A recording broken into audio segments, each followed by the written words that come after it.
connection to Lebo and a bicycle connection to Park Avenue, basically the Road Vista Park connector. Those would be eligible since that tip item includes those. That's correct. And I said this before, and I don't know if it sounds good that we do it this way. So because each of those sub-area plans, the 303 corridor, they all have their unique projects within them. So now technically, yeah, we could take it and add it to that. You make it a 12-page document if we want. But what we do is we name the plan as a way to cover it so that it will cover everything that's in there. So that is correct of how we have done it in the past. Perfect. Okay. Just wanted to make sure. And I know there's a lot of Infrastructure Act money coming down the pipeline. Learned about this last week. So it's good to make sure we got our bases covered. We can get the funding. And I do want to say I do appreciate the public comments on the 2016 comprehensive plan, how it came together. I do have to say that it's what was approved by council back then.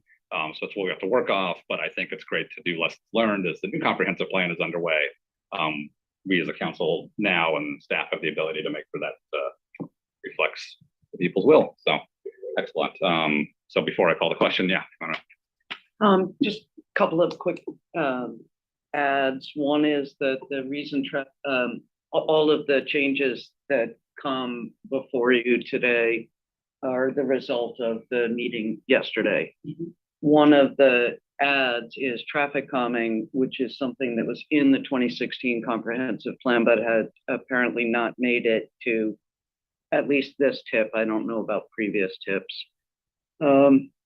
Yeah, that's, final point, which is that this, the tip did come through Public Works Committee and Ms. Grover presented it at that time.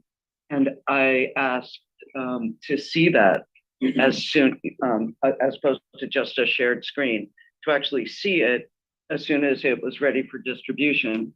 And the first time I saw it was when everyone else saw it, which is when it was included in the study session packet. That's all. Thank you very much. Can I respond to the traffic calming issue? Oh, yes, because that was clarified on email. Yes, please go ahead. Okay, so traffic calming is actually covered into the tip, but it's under the very first item of city safety improvements. It's under that general item. There is money. It's tier 1 because it's funded for like $40,000 for our operations staff to do some things every year. But it was requested to be added as a discrete project, and it doesn't hurt to add it as a discrete project under tier 3 in case we have a big traffic calming bundle that we want to go get grant money for. But traffic calming, it was in the tip, but it's not separated out specifically. So we just, so that's what we did. Much appreciated. Yeah. Really quick. Close it out real quick and then let's move on. Thank you very much, Mr. Lever. That's super clear. After this meeting, would it be possible for you to email to council the place where we can find the descriptions of each of these TIP projects so that we don't make this mistake again?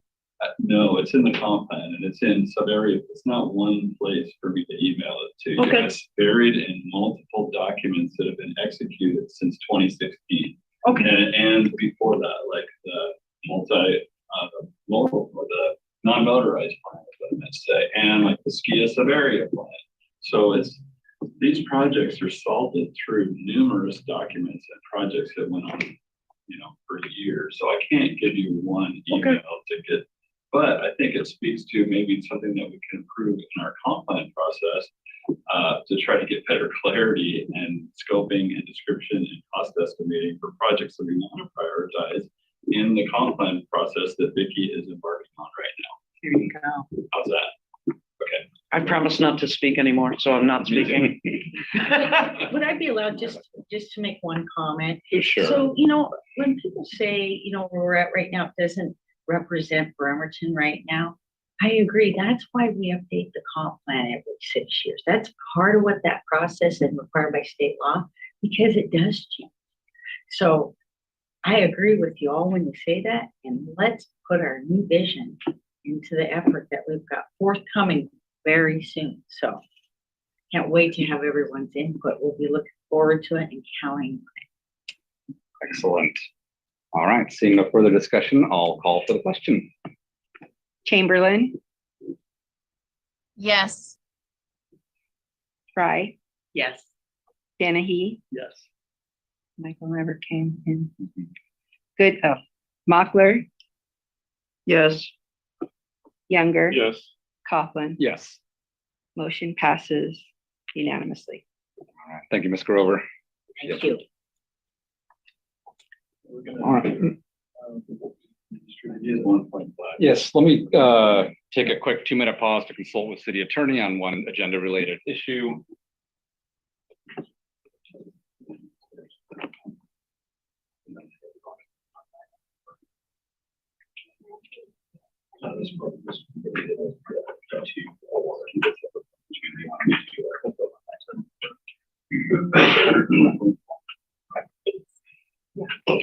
There's a great line of poetry by Odysseus Elitis that really looks like this, where the mountains are continued by the clouds to a greater Put height. on B1.5.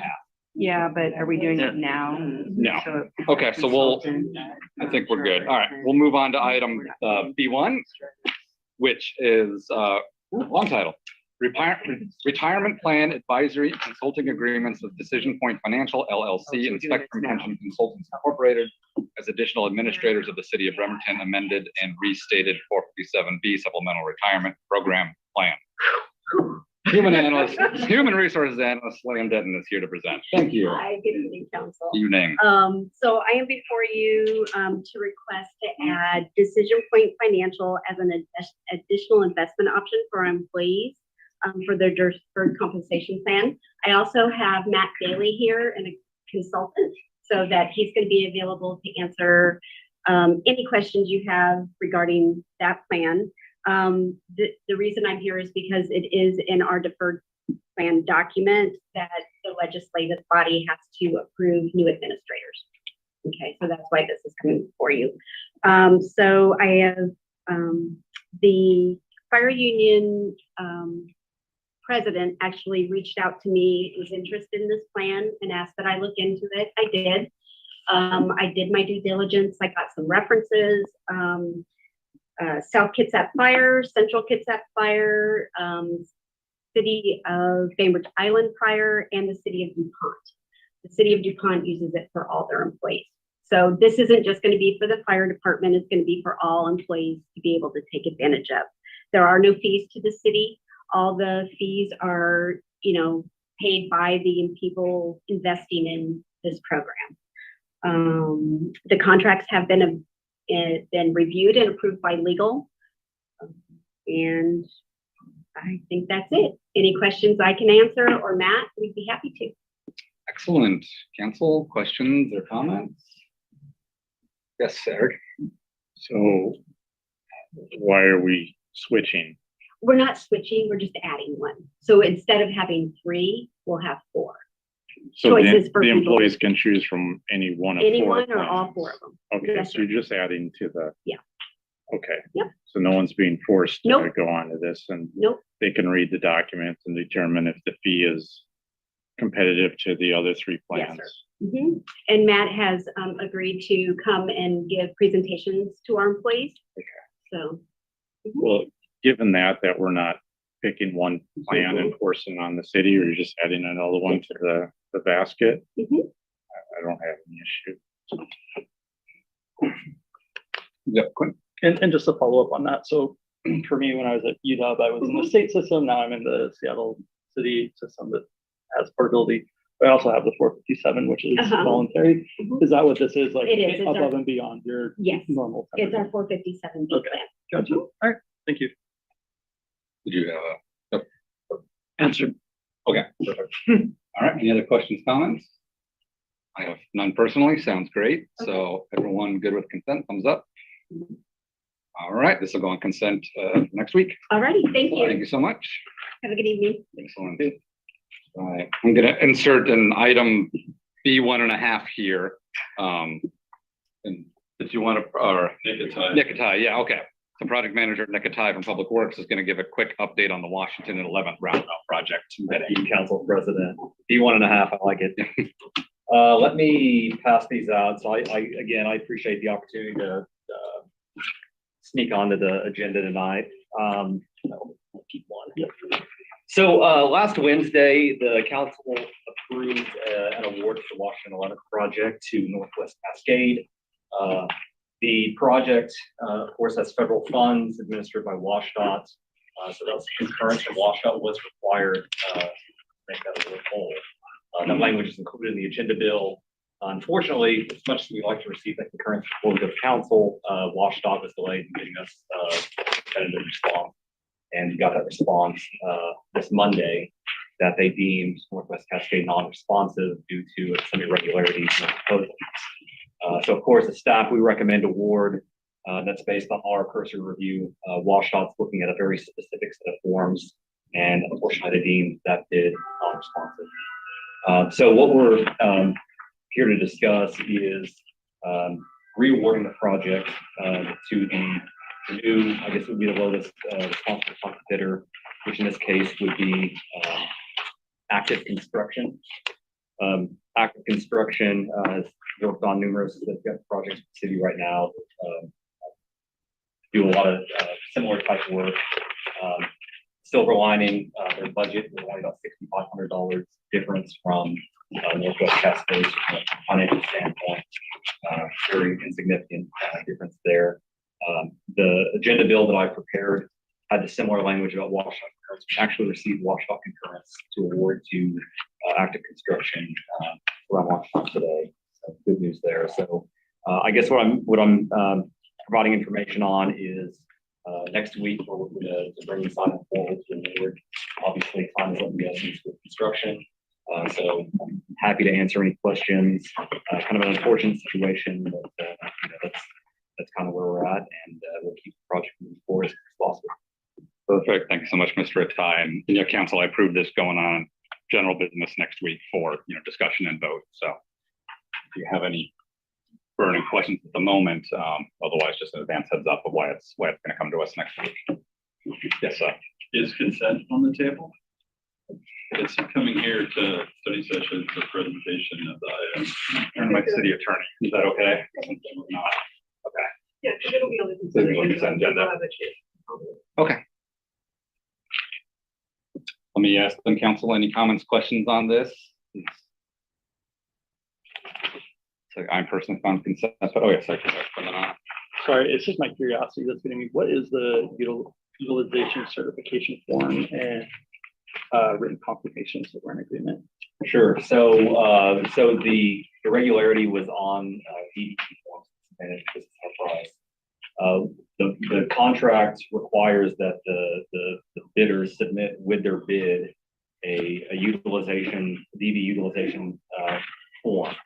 So when we advertise the project, we'll do that. WashDOT signs a condition of award for this project for 11%. That means 11% of the work has to be performed by DPE subcontractors. So the form they submit is a breakdown of who their DPE subcontractors are, what amount of money they're committing to pay those subcontractors. So it's kind of a policy issue of possibly underrepresented contractors being involved in this. Correct. So from a staff standpoint, we reviewed the certification form. They exceeded the condition of award goal.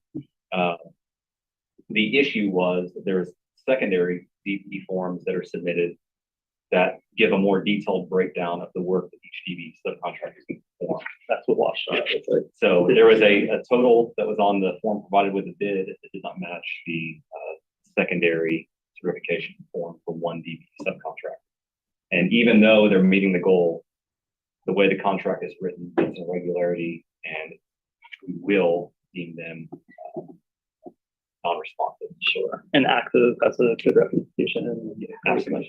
Yeah. Thanks a lot. Thanks for explaining that. And I apologize. I should have gone to you first, Public Works Chair, on this one. We're a little ad hoc, so my apologies. No big deal. How many contracts do we have with ACI right now? More or less, ballpark. They just finished Bryce and Brentwood culverts with Gunner. It's closing now out. They're doing the Pine Road project. They just finished the Oyster Bay project. That was the sewer project for Oyster Bay. So they've been doing some big work in Bremerton for the last 3 years. Thank you. And then my supplementary question is, does this bar Northwest Cascade from bidding on, future projects? Absolutely not. No, and you know, that's especially with federally funded projects, there's a lot of very specific forms that can be filled out a very specific way. And like I said, it's unfortunate. And you know, ultimately, since WashDOT's the authority for the DDE and federal funds, it's kind of the fund there. Well, it's a $7,000 difference. I would recommend consent. Excellent. Any other comments or questions? So Nick, what is the Northwest Cascade was notified that they're not getting a contract. They were approved last Wednesday. What is the timetable? Do they have a chance to appeal? So the contract lays out a very specific bid protest process, but that's specific to protest after the bid opening. There's a time frame after the bid opening. In this case, obviously, you know, their recourse would be, you know, I think I was talking with WashDOT, file an injunction to prevent award, but that would be something that they would have to do outside of the scope of the protest procedures and laid out in the contract. So I don't want to overstep and get into some exec session. They're given notice. This will be on the agenda for next week. So if they want to file an injunction, I assume they need to do so before next Wednesday. Discussed it with WashDOT, and I mean, it's you know, the deeming of the irregularities, it's very clear in the contract. It's unfortunate, but it's clearly an irregularity for the contract. I'm good with consent. Okay. I just want to check anything to add on there. Perfect. Can Sounds cool. I ask just a couple questions? And I apologize. This is part of the difficulty in attending remotely. I could hardly hear you. There's a lot of, you are right, President Coughlin. Even that little bit of paper shuffling, it's just such a distraction. I can't hear anything. And so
There. All right, any other comments or questions for Mr. Tyre, anyone else? All right, seeing none, any objections to consent then for next week? All right, seeing objections, this will go on consent for next week. Appreciate the diligence and getting us everything we needed and a little extra time tonight, but less time next week, so perfect. All right. Great agenda pack for putting it together. Really good to see We'll return to our regularly scheduled program with item B2.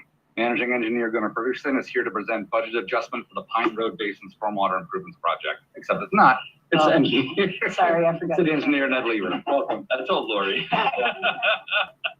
Gunner's on vacation this week, and he was willing to come in and present, and I'm like, stay home, I'll take care of it.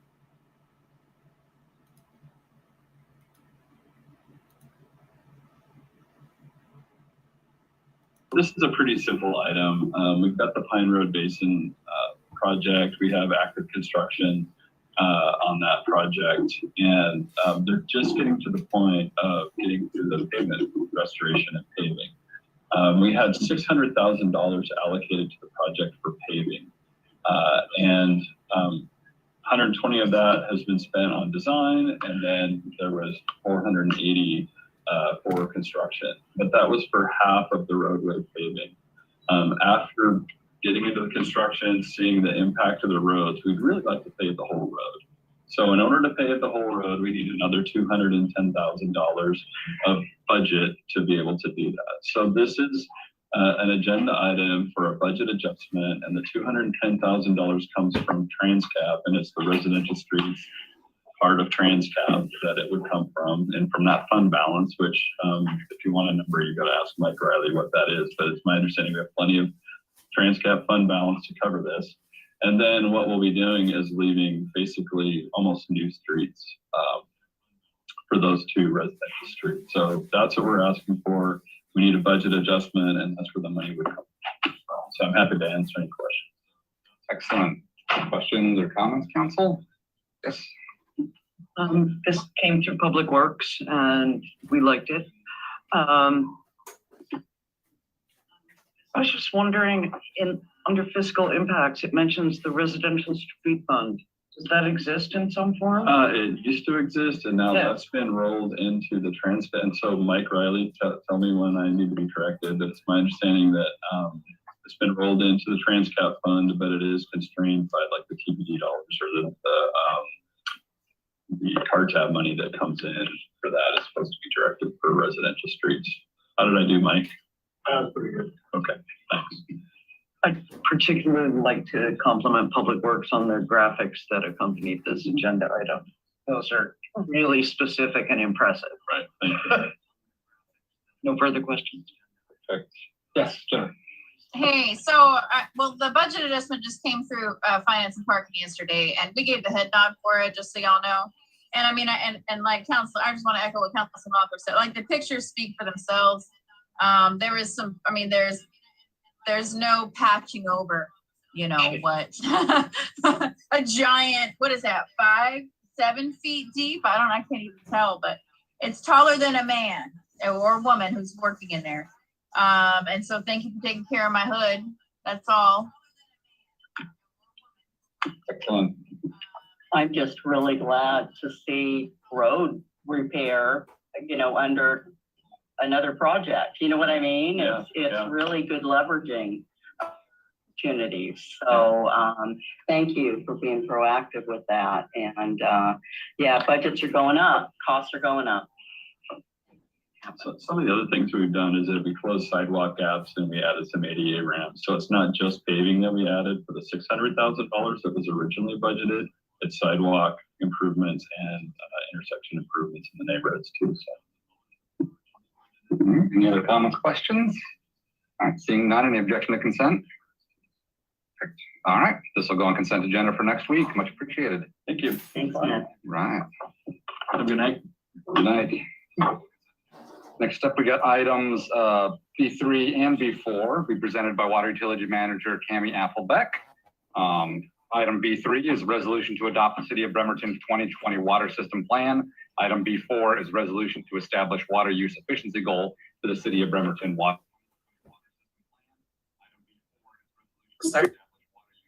That was. I'll just leave that. That'll be a continuation from last study session on this presentation. And I will need to share my screen. Perfect. And let me see if we figured out how to grant access. This should be good. Okay, thanks, Mike.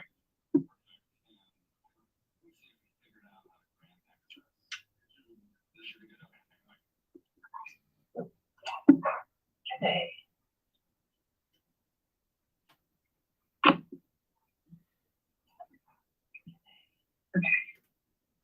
All right, thank you. And good afternoon, still afternoon, yes, for 10 more minutes.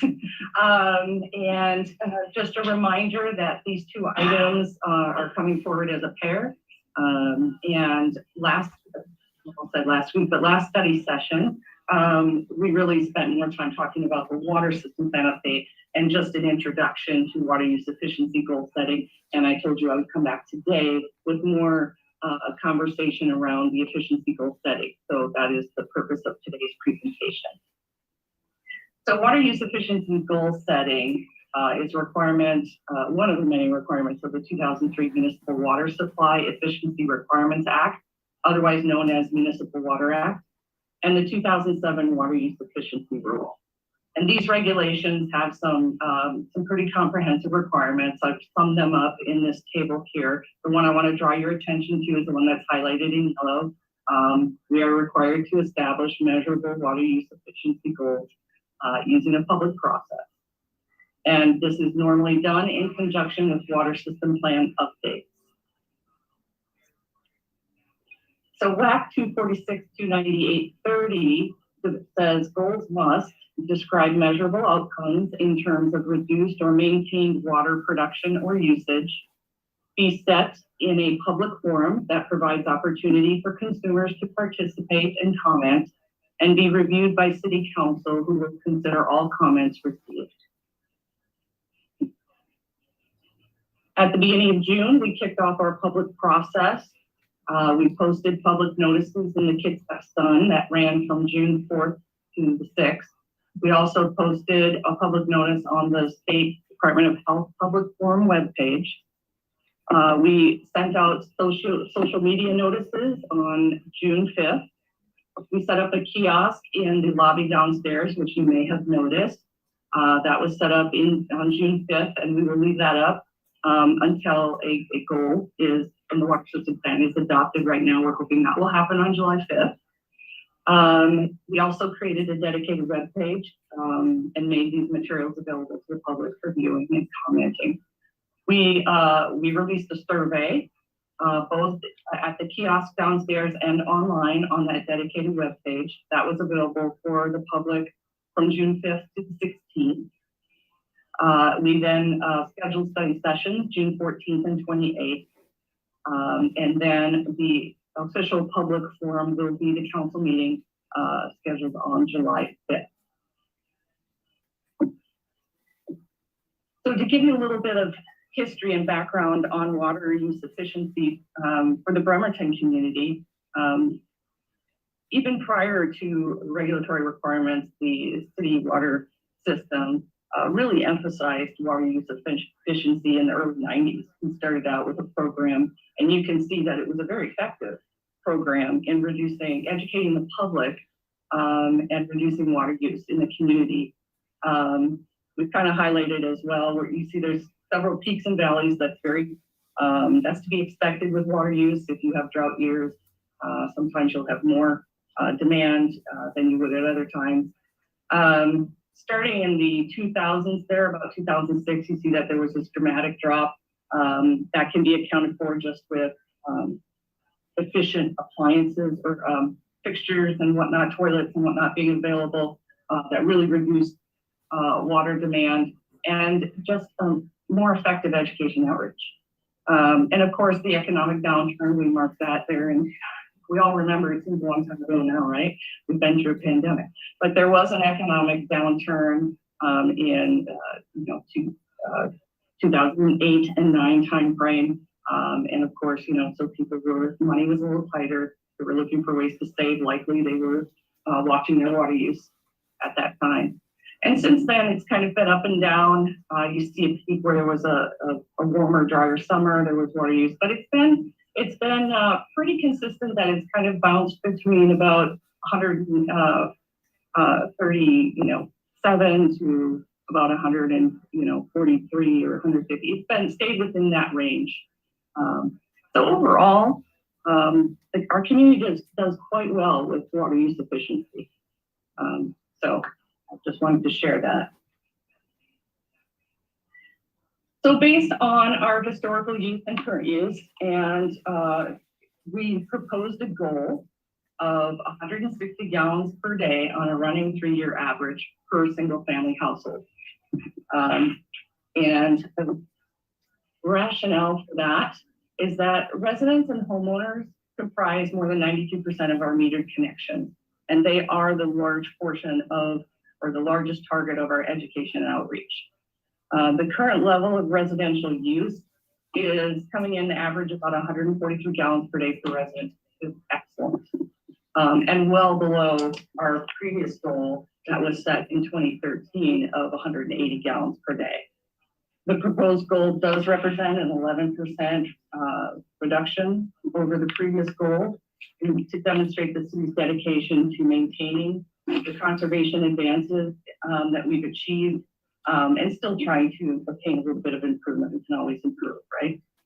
And the proposed goal remains below regional averages. I think I shared it in the last study session, just a reminder. Again, we are at about 143 gallons per day per resident.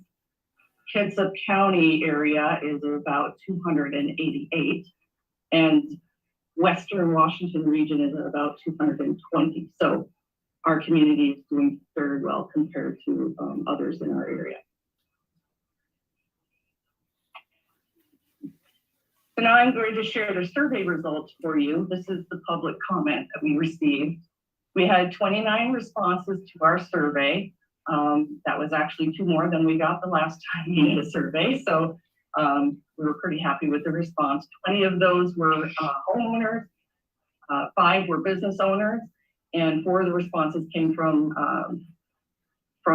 customers who both owned a home and a business in our community.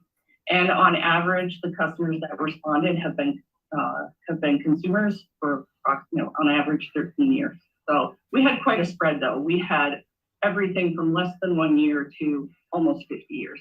So we had quite the spread. 59% felt that the proposed goal was appropriate. 17% felt that it should be more strict. 21% felt it should be less strict. 3% did not answer the question. We asked consumers if they had a goal that they would propose. One of the suggestions we received was 250 gallons per day. I can share with you that regulatorily we can't go backwards. So, but I will share that that was a comment we received. And one suggestion seemed to indicate we should calculate with typical water fixtures and appliances used and set that as our gallons per day, which would be, I guess you could attempt to do it, but it would vary quite a bit. It would be hard to put a number on that. All of the other comments we received did not propose language that would meet the requirements of defining a goal. They were mostly concerned with water rates. And so those were included in your packet.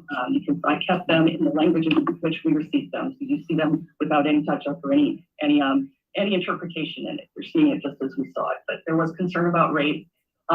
This goal setting does not affect rates. You as a governing body can choose to set rates that would encourage efficient water use to help us reach our goal. But this process does not set that. That's a separate budgetary process by which you would do rate studies, look at rates, and set appropriate rates. So again, based on the input that we received, we are bringing forward to the proposed goal to maintain water use per single family household to below 160 gallons per day on a running 3-year average. So we'll take any questions that you have. All right, comments, but, and, I just want to triple check, we can put each of these items on consent agenda, does not require a public hearing next week. Okay. Questions, comments, council? I could go after you. Let's go Denise and then Anna. I'm wondering, it seems like a natural increment, you know, that it's going down in. That being said, you know, I wonder what the harm would be in setting it 150 if we're under that right now. I mean, it's aspirational. I like goals that push me. And setting a goal that we're already meeting easily, it seems, doesn't seem like much of a goal. It seems too safe to me. You know, it's a goal is aspirational or what we think it should be. You know, I don't know. That's where my head is right now. And I just thought I'd throw that out. But I'm, you know, other than that, I'd be fine with it. And just to clarify, you have that option. As policy making body, you can take your public comment, you can take your ideas and your information if you want to set a different goal you may. You know, it should, you know, obviously like all goals should be achievable, it should be measurable. But yes, that's certainly your prerogative. Anna? I'm done. Okay. Yeah. Hey, thanks. Hey, good afternoon. So you mentioned that your 92% of your customers are residential, of the number of The customers. connection, yes. Okay. Yeah, it's not a 92% of the demand, it's just 92% of the connection Yeah. are residential. Yeah. So I was wondering how, for example, a customer like the city of Bremerton, how much does their use? What percentage? That is a very good question, and I can get that to you if you're okay with that. I can bring that to you, or if you prefer, I can email that out to everyone, however you prefer. But yes, I can share that with you. That would be really great. And I'd like to rapidly assure Parks Director Elevado that I am not proposing that we have drought tolerant golf courses. Okay.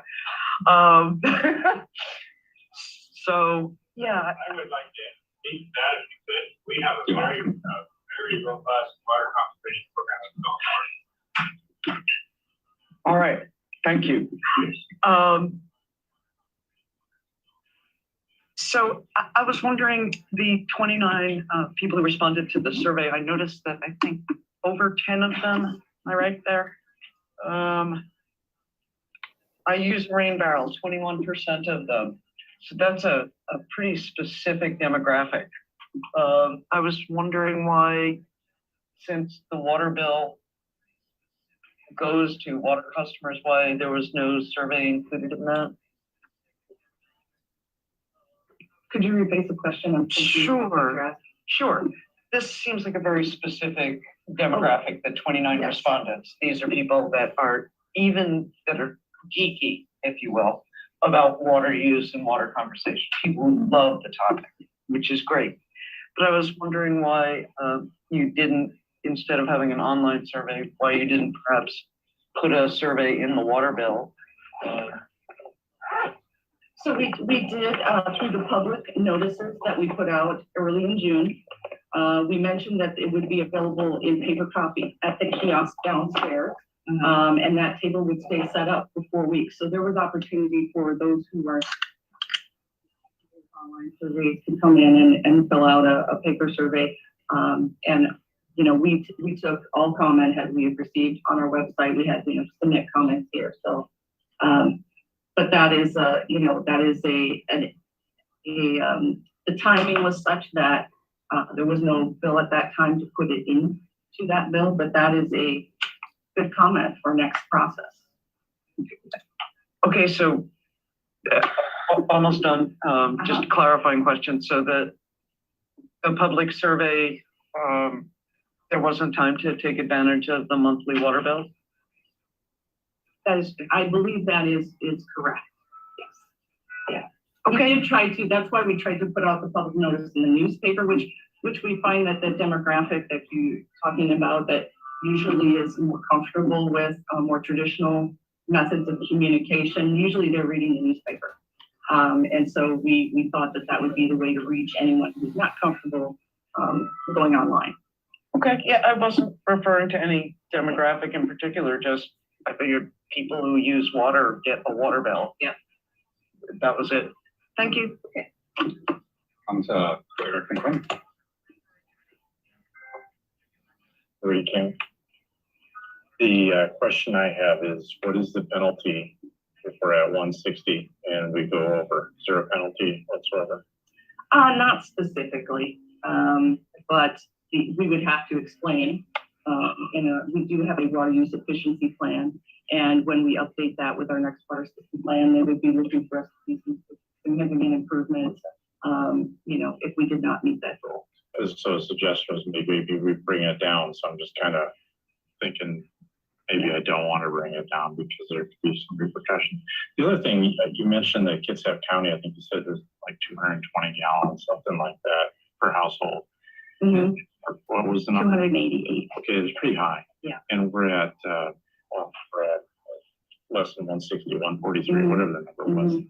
I'm kind of trying to figure out why, and I'm thinking Kitsap County compared to the city, would it be true that we have smaller homes and smaller households, and therefore it's more likely than not if you're in the suburbs, you may have larger households and then hence more water usage and also more irrigation because you have bigger lawns.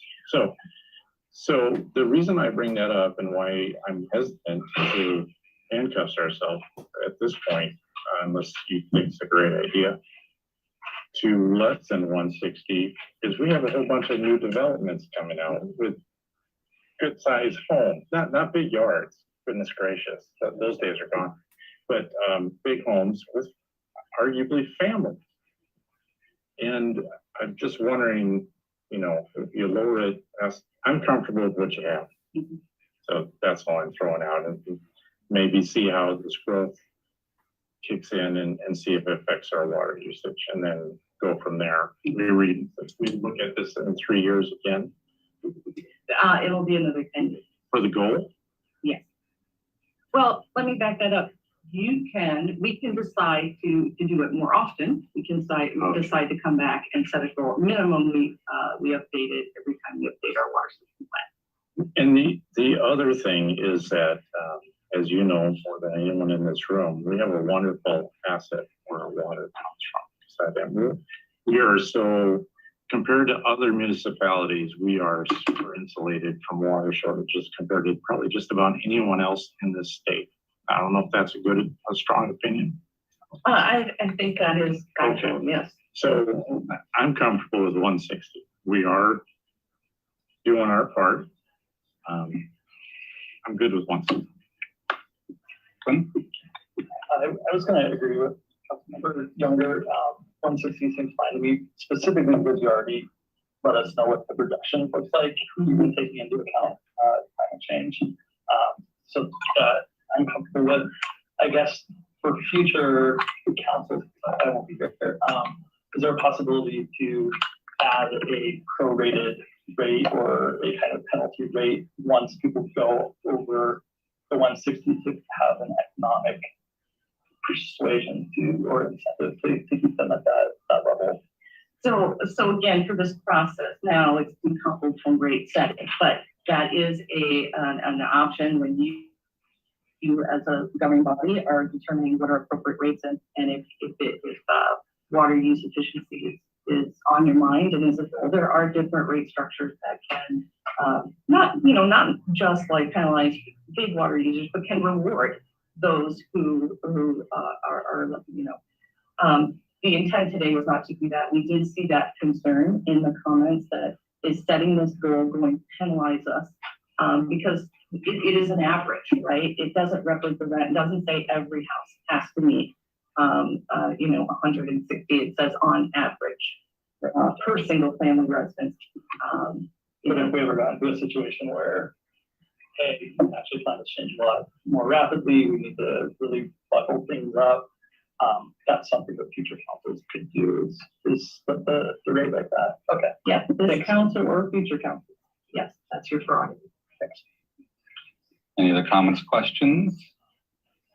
Seeing none, I'll thank you for the presentation so much. I grew up in Southern Arizona, so water conversations, I feel like I hit over the, hit as a kid with that one, but it is lucky to be up here, and not that we shouldn't keep an eye on it, but we are surrounded by water, both in the air and the sea. What was I gonna say? Yeah, I appreciate the discussion about setting it too low, because I really do like to, let's be proactive with our goals, but yeah, hearing the discussion, I think the 160 to me sounds good as well. Perfect, all right. Let me ask if council is good with consent for both of these items, with no other questions, concerns, seeing thumbs up. Is that a thumbs up or a? Real quick one. Comment, yep. I'd like to thank both Water and Public Works, because part of this reduction comes from the finding of leaks, and yeah, that's it. All right, then we'll put items both B3 and B4 on consent for next week. All right, thank you so much, Ms. Hasselback, for the really thorough presentation. All right, next up we have item B5, goods and services agreement with North Coast for the purchase of 3 variable frequency drives for lift station CW-1. Wastewater manager Eric Burris is here to present. Oh, good evening.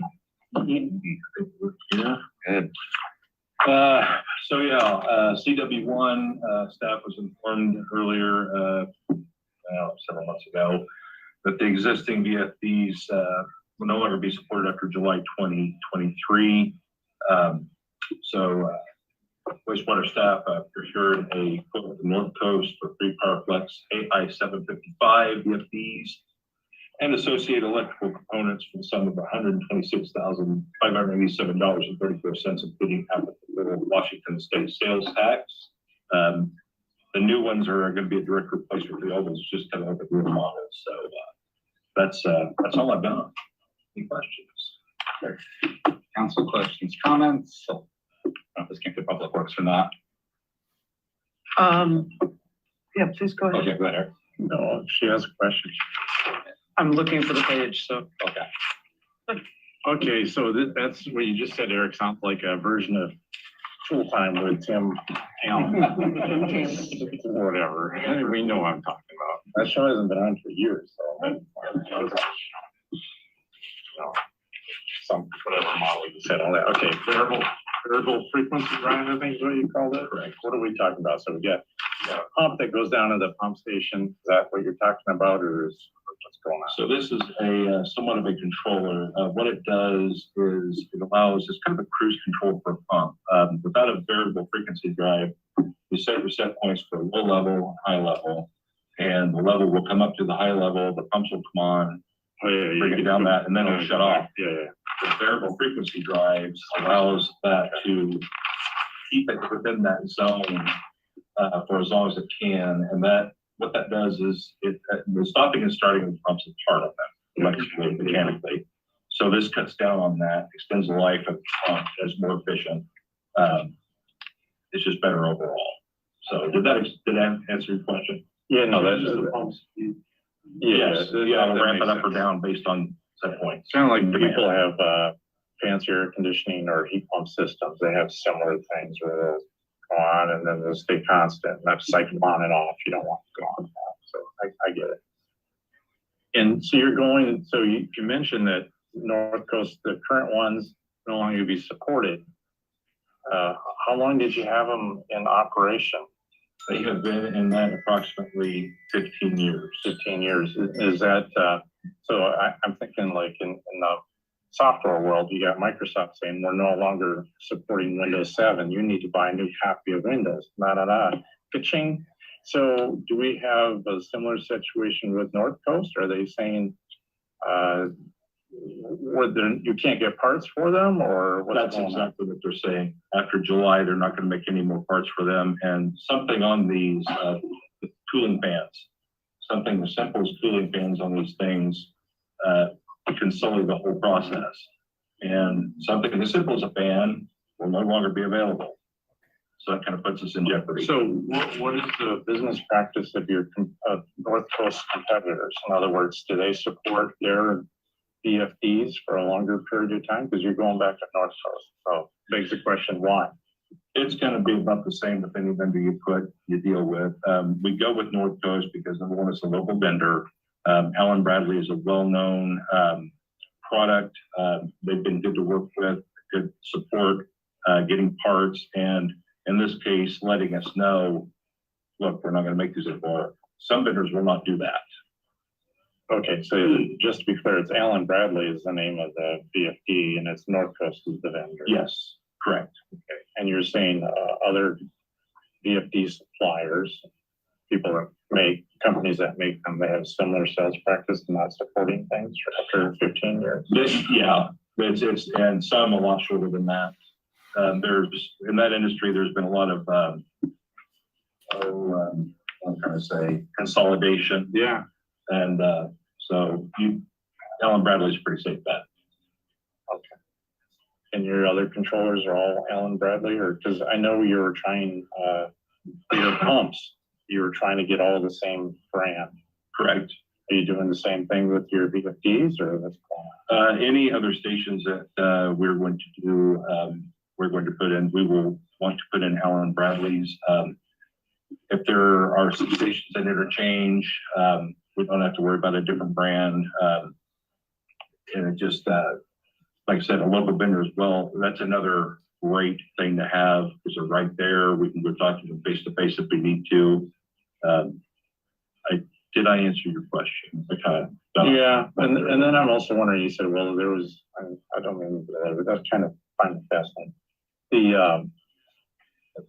Could you have bought some spare parts? That way, you know, oh, look, they're not going to support this anymore. What commonly breaks on these things? Let's go ahead and store a few of them, and then we're good for another 5-10 years.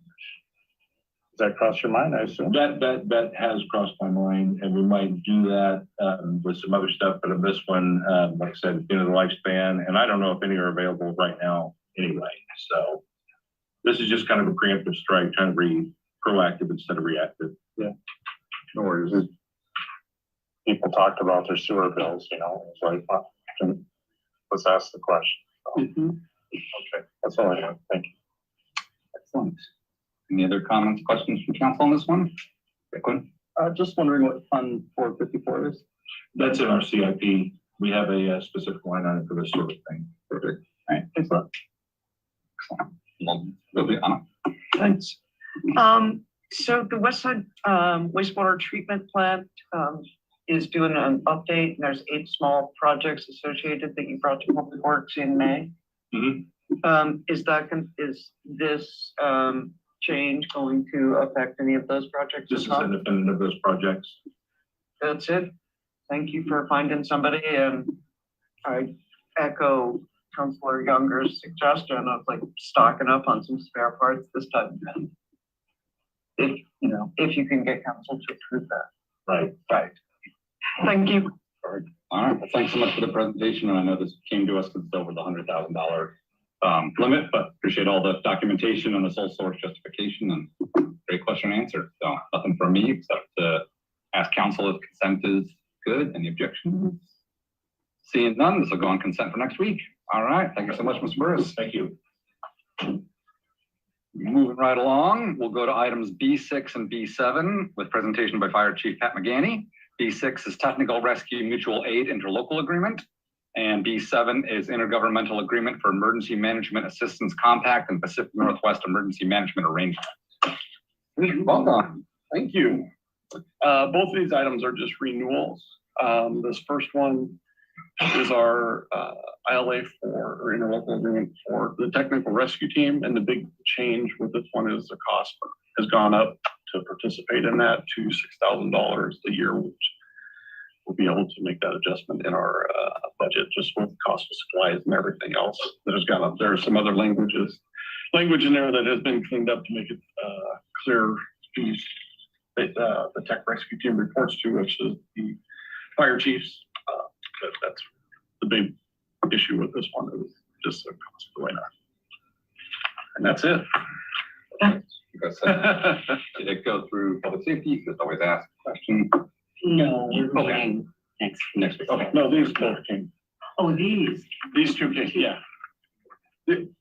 We talked about them, the actual document wasn't in because they were still. Yes, but all, the content was discussed. Okay. Any questions or comments on? Sorry, Chief, I'll make sure you guys both were covered, B6 and B7. Well, I'll go over the next one. Okay, perfect. All right. So any questions, comments on B6? All right, seeing here none, folks go to consent for B6. I have none. Pretty straightforward. All right, this is B6 is on consent for next week. And B7, take it away. So the next one is a interagency agreement, EMAC, which is if we deploy either in-state or out-of-state for any reason, typically wildland fires. This agreement will expire in November of this year. So I was just getting out in front of this one. There were no changes to the document except for the expiration date, which would be good for another 5 years. Comments or questions on this one? You know, just interlocal agreements are one of my favorite things to approve because I just think the sharing, streamlining of resources, all of it, you know, bringing your strengths of each agency to the plate, all of it makes sense. It's great. Anything we can do to build those, as far as I'm concerned, we need to be doing. Yeah, so thank you. Any other comments, questions? I'll just ask the question of, this comes up every 5 years, how often really roughly would you say we've taken use of it or been called? The EMAC agreement we've only really used once, and that's when we deployed to California. I think it was 2018. And that was what we call a type 1 response, which sent a pumper down, which you see running around every day. So we sent one of those down. Now that we have a brush, type 5 brush rig, we'll be able to deploy differently. We've already had 2 in Mason County brush fires that they've asked for. Our rig didn't respond just because it's not quite in service yet, but it would allow us to respond for those type of requests that we were never able to respond to. So you'll probably see more of those in state than out of state, depending what happens. But yeah, we've only used it once, but it's an important agreement to have in place versus trying to come to council to get reimbursed post. Perfect. No, that's fantastic. I'll echo the sentiments of nice to help our neighbors when we can, and nice to be able to get help when we need it. So that's excellent. All right, seeing no other comments, questions, any objection to consent for this one as well? All right, seeing none, this will go on consent for next week. Presentation. Thank you. All right. Great. Yeah, how are folks feeling? We could, Brief break. yeah, I think, you know, these next two might be a little in depth. So yeah, call a 10-minute break, reconvene at 6:30. All right, sounds great. We'll reconvene She said happy. Roger that.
All right, we are back, 6:30, call the meeting back to order.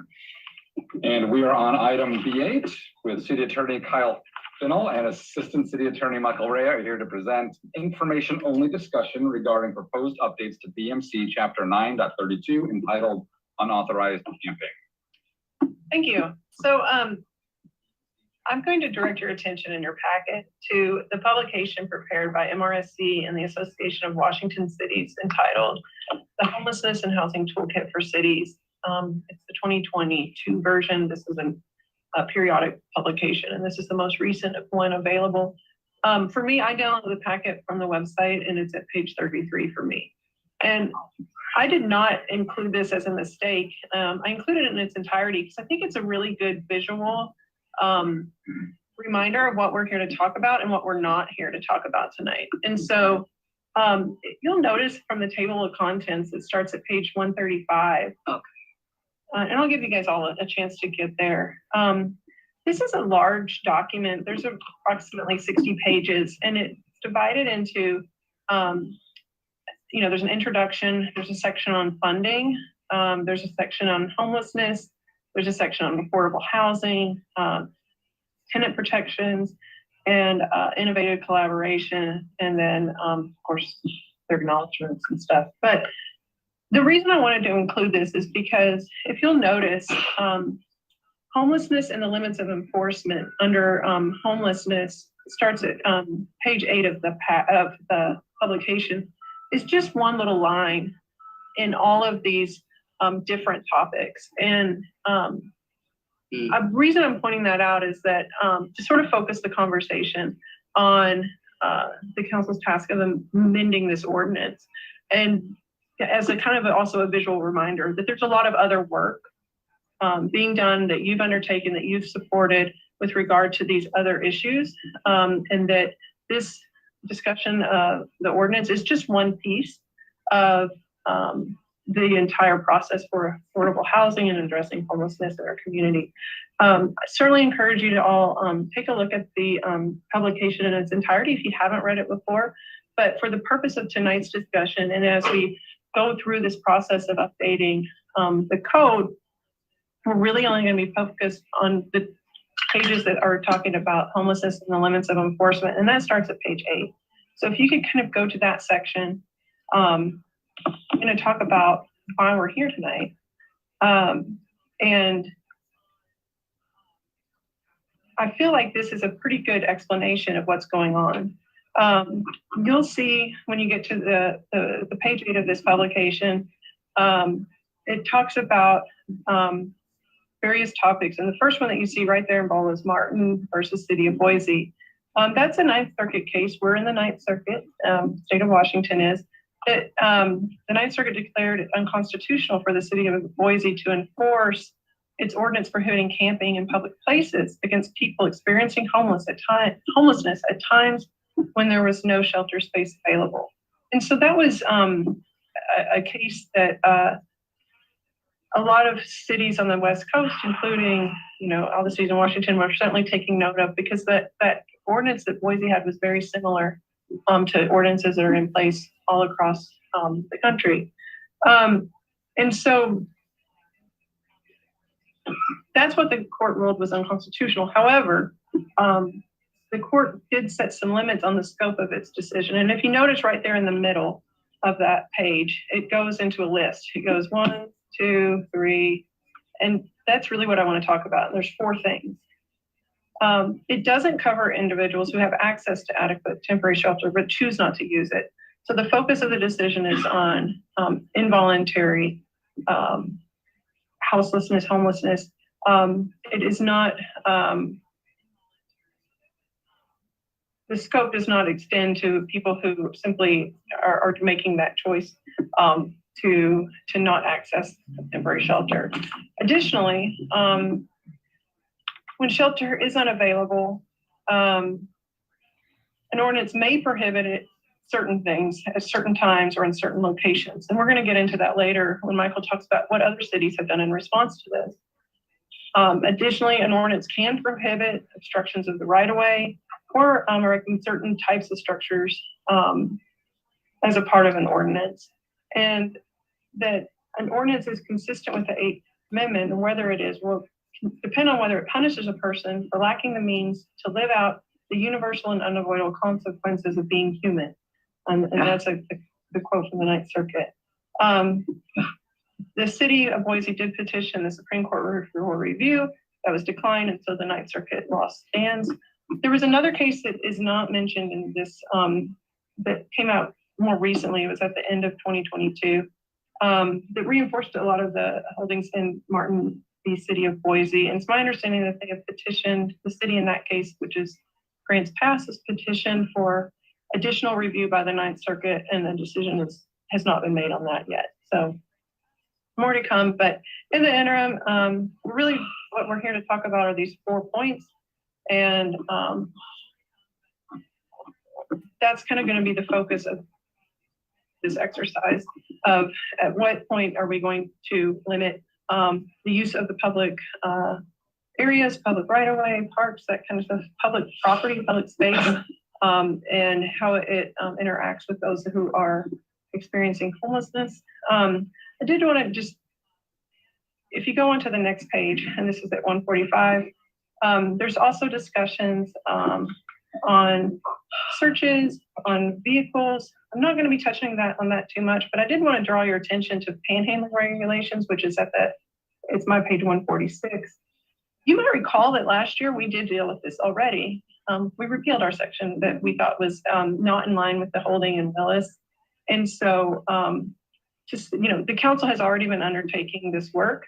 And this is just an extension of that work continuing to go forward to make sure that our codes are in line with case law. And so to help you with that decision, what we have planned for tonight is that Michael's going to talk about what other cities have done in response to these decisions and how they've revised their codes. We've got examples from City of Longview, the City of Lakewood, as well as City of Portland, which had a really publicized revision to their code in recent weeks. And then those are certainly not the only ones who have done updates. It's been pretty common for cities to be looking at this. Our plan is to talk to you about those, answer questions. The item is currently set for the 5th for public comment only. We are coming at you with a proposed ordinance. We really are hoping to draft this with you guys with input from the public. And then we would come back to a study session on the 12th, talk again about what we all learned from the public comment piece. At that point, Michael and I will start getting the ideas together of what this council, this community wants to see in an ordinance. And then my goal would be that we hopefully have at least something then to consider for presentation on the 19th, but certainly opening up to other ideas and timelines if the public comment deems that that's what's required for this. So that's kind of the introduction. Before I kick it over to Michael to talk about the specific examples, does anyone have questions, or do you want me to? Sure, I'll take questions, comments on that proposed process or the intro. Yeah. I'm sorry, I saw Quinn's hand first. Sure. And I'll defer to Lisa's chair of the. It's really not through public safety, so. Yeah, but this was one thing that, one of the things we talked about, I guess, and that's a good comment, why this isn't going through the committee, is it really touches on so many different departments and whatnot that we thought council as a whole was the best place. My question was, so I know that the Supreme Court denied cert from Boise's appeal. Are there any circuit splits? Are we anticipating that the Supreme Court might take this issue up? I don't think that the other circuits have had a case go up where they've reviewed it, and I'm not 100% sure. I know that if you read the dissent in the most recent Ninth Circuit case, I would encourage you to read it. It is definitely that it basically says that it should be heard en banc, and that if not, then appealed. And so I don't think that there's any circuit splits right now that I'm aware of. I know that other states are going completely opposite, completely different directions. And I would imagine. Right. Yeah, I had heard that Tennessee had proposed making it a felony to camp in public space. Yeah. Thank you for that. I guess my next question is, for these elements that the Ninth Circuit kind of carved out as exceptions, other than the second case that you mentioned, has there been any ordinances testing the ability to Right. work within the frames without violating the amendment? So there have been, I guess, no, not directly on the nose, I guess is what I would say.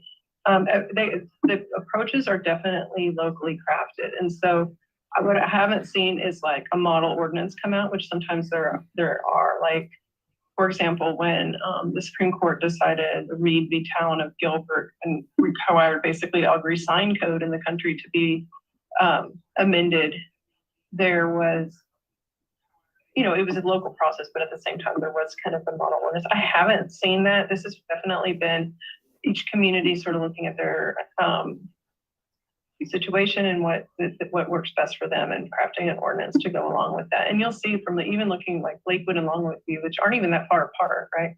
It's pretty different. That's good for now. All right, Denise and Jennifer? I'm feeling a little twinge of discussing this, moving forward with this, when we're hearing from the public all the time that we are not providing adequate services, toilet, whatever. We just heard from the library that they're, you know, the closure of their building. I hadn't even thought of the impact other than programming that they provide, cooling, shelter, and of course, restrooms. And so while I'm really interested and want to move forward with this with a good, robust discussion and all of that, I just have to call it out that this is, I think this could be perceived as, I don't know what the right word is, ironic or whatever, that we keep hearing about providing more services for the homeless, but we're discussing, you know, really not criminal, but taking public action around camping and encampments and everything. So I want that on the record that we really need to, before we get any more aggressive, if we are going to move in that direction, we better know what we're doing as far as providing the adequate support. So, yeah, I'm really looking forward to what you have to say. Yeah. Thank you, Counselor Fry. That was a little bit of what I was going to say, but also, Kylie, can you tell me, you said that there were 4 things that you were hoping to discuss. I guess I'm confused by how you want to frame this discussion and what you want to focus on. I was going through the packet and it was like page 5, but no, it's actually page 140, whatever. So I apologize. I just wasn't able to keep up on all that. Sure. You said there were 4 items you want us to talk about. Or you want us to sure. frame? Okay. Sure. So in this MRSC AWC publication, it's on Which page? I'm sorry. 144 of our packet, but it's page 8 of the publication itself. 144, page 8. Got it. It's everyone, I downloaded mine from the internet. I think sometimes it's, yeah, but, and so on that initial page, it has the title at the top, homelessness and the limits of enforcement. There's like 3 columns of text. You see what I'm saying? You know, Yeah. So in the middle column, if you go down kind of midway, it says, however, in footnote 8, the court set forth some limits on the scope of its decision.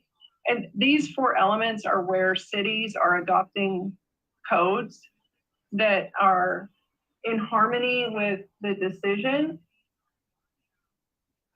and not running afoul of the holding in Martin.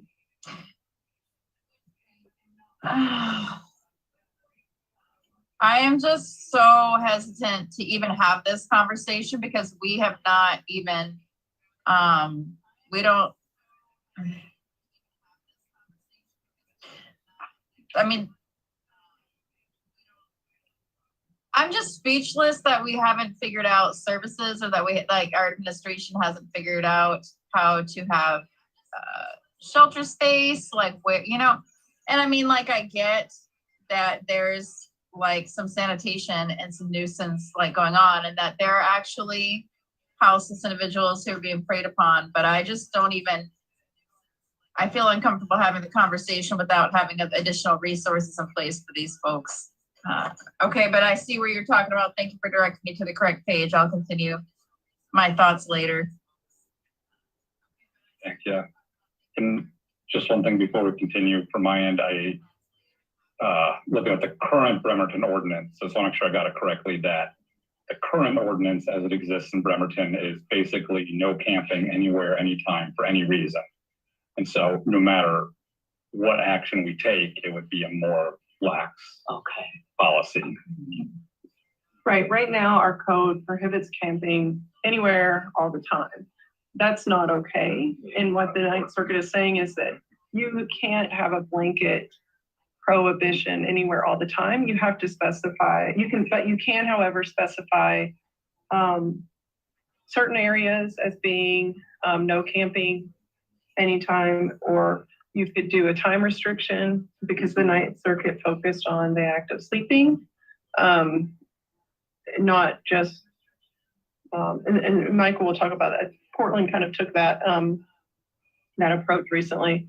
And so that was why I was talking about that. When you'll see that, particularly point number 2, even when shelter is unavailable, an ordinance may prohibit sitting, lying, or sleeping outside at certain times or in certain locations.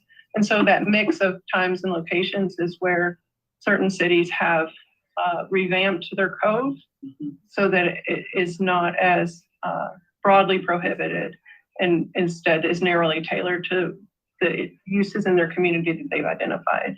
Okay, thanks for clarifying that. All right, let's I think you're good. Move ahead to Mr. Reyes. Oh, did you have in that round of the process? I did, please. I guess my first question is the phrase choose not to use it, as in the first bullet point, number 1, under footnote 8.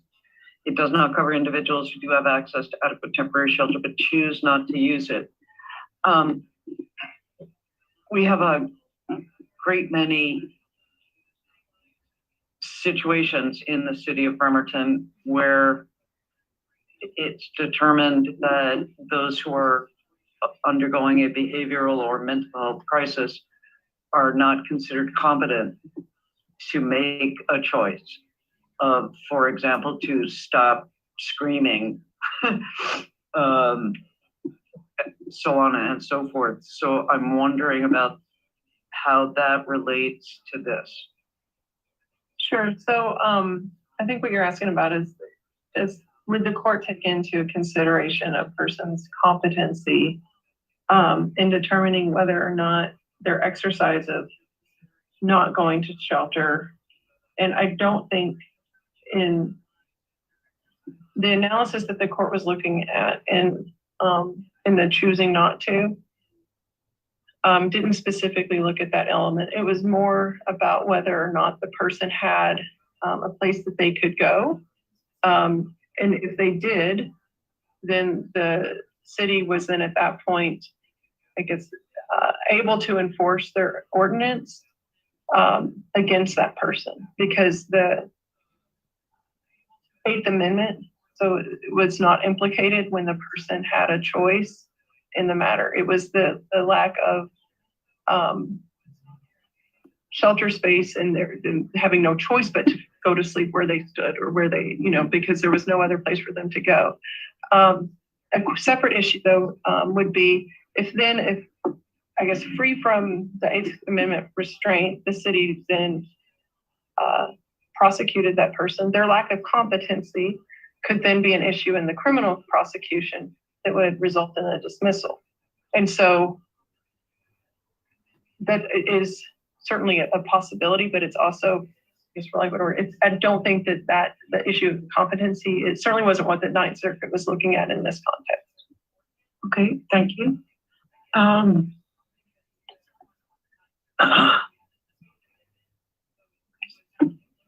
be right with you. Okay. It further says that outreach personnel, that it is important that they be present during encampment removal. Do we have such outreach personnel? Right, and so that is on the Levin case, and that has to do with due process requirements for removal of unauthorized encampments on public property. The outreach personnel, there are some resources that do that, but the focus of that decision was really on the posting of a notice indicating an intent to clear an area, and then holding on to the property, and then allowing a person the opportunity to come and get it. I did see that in there, but and Michael, I'm not sure if you're super familiar with the Levin Holden, but I don't recall that presence of outreach personnel as being a part of the due process analysis, but maybe more of like best practice. I think I agree. I think it's more of a best practice. And I guess I won't speak on what ability we have to do that right now, but there's been a recently enacted policy regarding encampment cleanup. That is more in terms of abandoned encampments, but it does provide for posting and the potential outreach also. Okay. So to echo comments made by other counselors, I can't believe that we've been talking about this for years, and we have no mechanism to offer even an unused field or parcel and a simple portisan to people who have nowhere to live. I'm so sorry. Does this council have the power to create such a place on city-owned surplus land, for example? So I might defer Michael's presentation to some options that will come before us with that. His presentation is on options on ordinances on camping. And that's, I guess, I think if you guys as a group don't want to consider a camping ordinance, I was just going off, it's on our goals.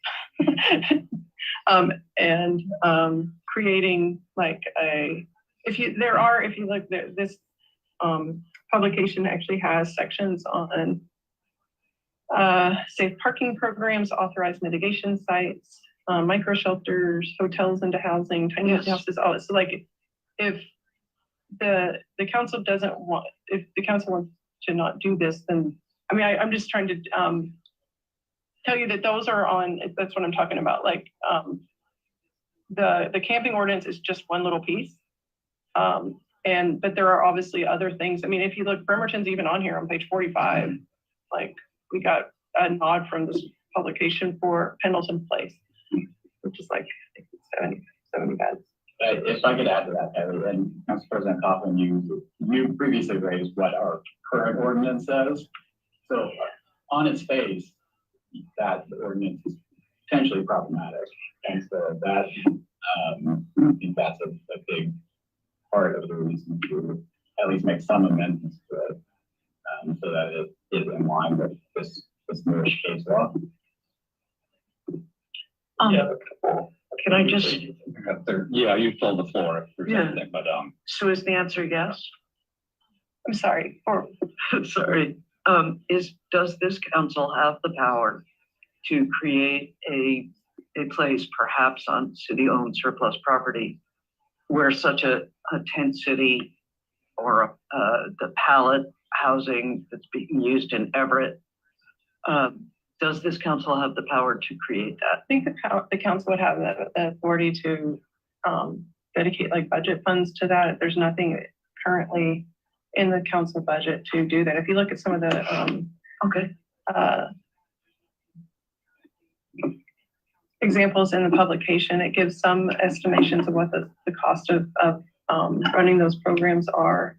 But I don't think that, like, just instead of doing this within the next like 4 weeks versus like starting a new program like that, I think that would be. I was just seeking the information. Yeah, I think it would be like a budget. Thank you. Right, yeah, let's go to, Michael. Thank you. So I just, so, I mean, this is the hard stuff that we have to deal with, and to say we don't want to talk about it.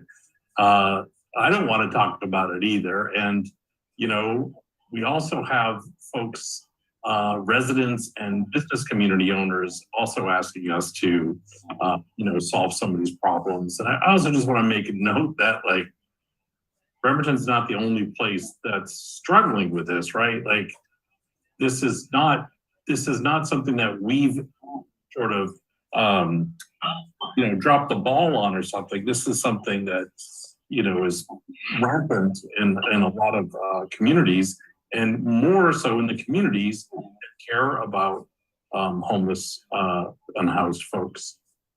I recall, I think I just asked this question a couple weeks ago, that we did authorize like nonprofits to basically run, I believe, like a type of temporary tent city.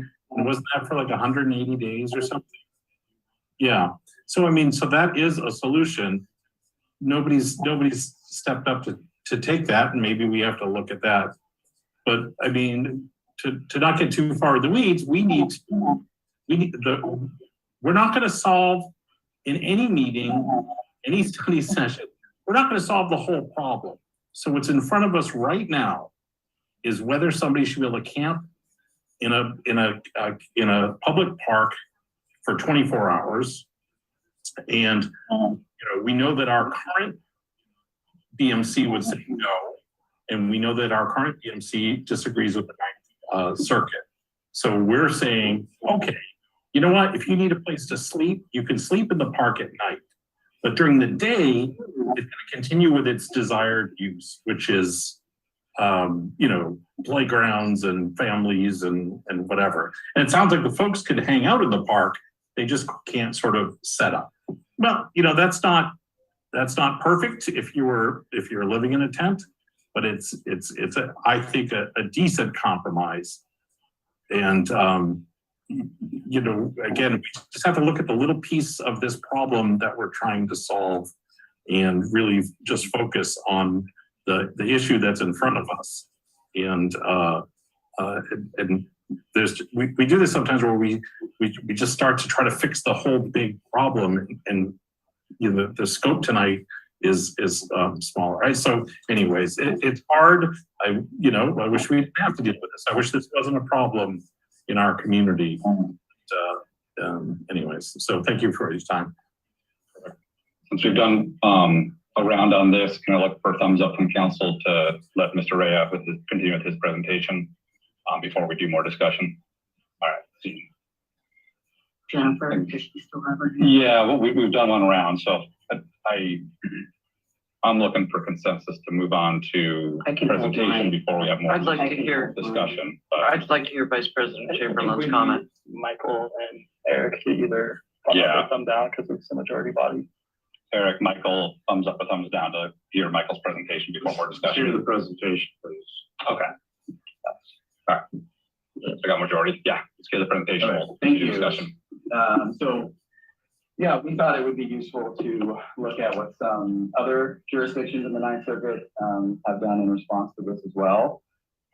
The first one, and all the ordinances are in your packet. The first one is the City of Lakewood, and that takes the approach of putting up a tent, making a shelter area, camping, etc. Is always prohibited in certain areas, and that is what they have called protected waters. That's defined in their preamble of the ordinance. They also include a map that shows exactly where those areas are. So at all times, with no exception, nothing of any kind stand there. And then further on in their code, there is the sections touch on it. Well, essentially, it bans camping throughout other public property within the city. However, there's a pretty big exception to that. And what the exception says is that enforcement will be suspended if there's no available overnight shelter that can be used by that particular person. So they also include a definition of available overnight shelter. That's pretty common in jurisdictions that use that method where they suspend enforcement when there's no shelter available. They will almost always include a definition of what shelter space or available shelter space will be.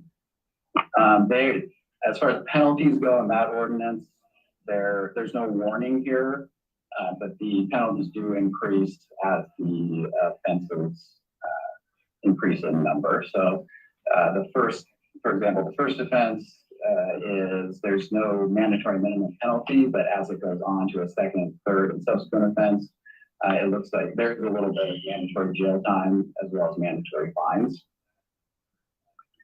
So then another approach, the second ordinance, Longview, City of Longview.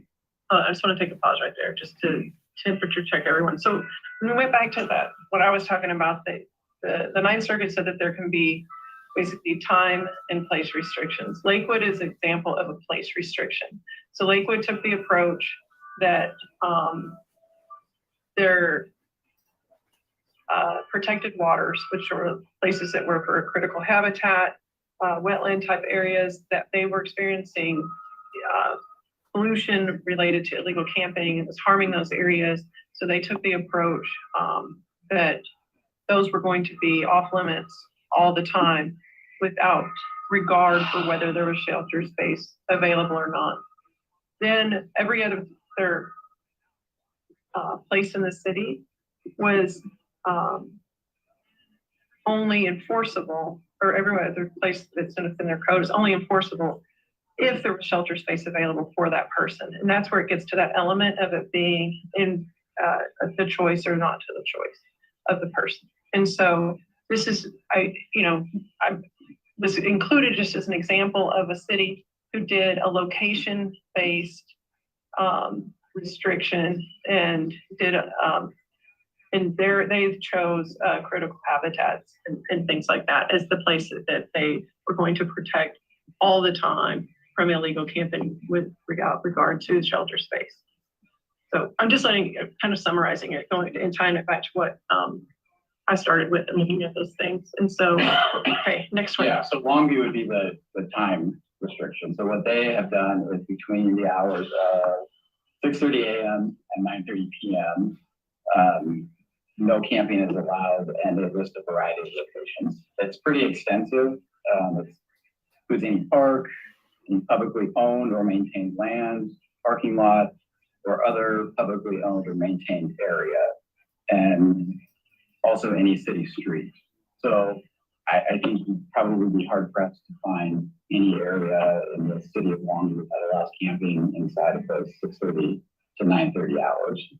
On top of that, they prohibit storage of property in that same area during those same times. So the practical effect would be that somebody can camp at 9:30. They can start to camp in those areas.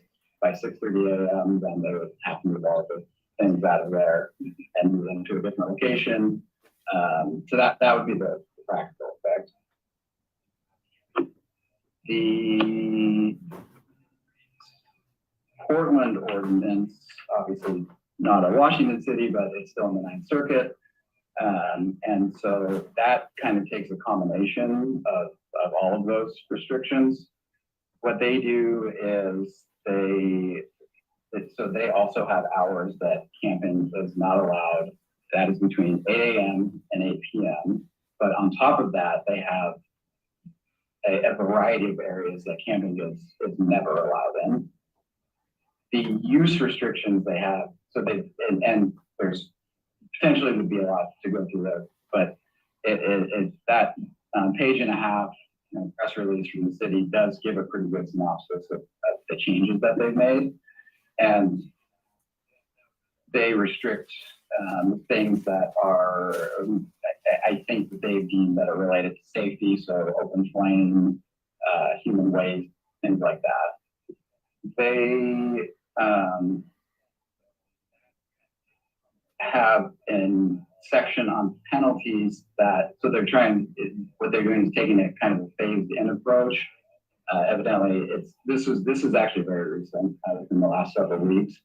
So as far as getting the word out on how this is going to work, they're doing community outreach, and then before any penalties will go into effect, there has to be proof of 2 written warnings of a violation of the ordinance. It's not really specified how that would be tracked, so there's potential difficulty there. But like I said, I mean that's a good example of an ordinance that kind of takes a little bit from each type of what's out there and applies it to our city. So those are good examples of different approaches that the jurisdictions have taken in response to this. And unless Kylie has anything further to add, Right. that's our additional questions. Yeah, and my understanding is that the Portland ordinance, that if a person doesn't have an alternative access to shelter or housing because it's not available, then that person may camp, but they have to follow the time, place, and manner regulations implemented by the city. It's the enforcement is only when there is an alternative available, but even within that, the person is required to follow those time, place, and manner restrictions. And so that's fairly recent. And my understanding is it's been passed. I think my understanding is that they took like 5 hours of public testimony before they amended their code.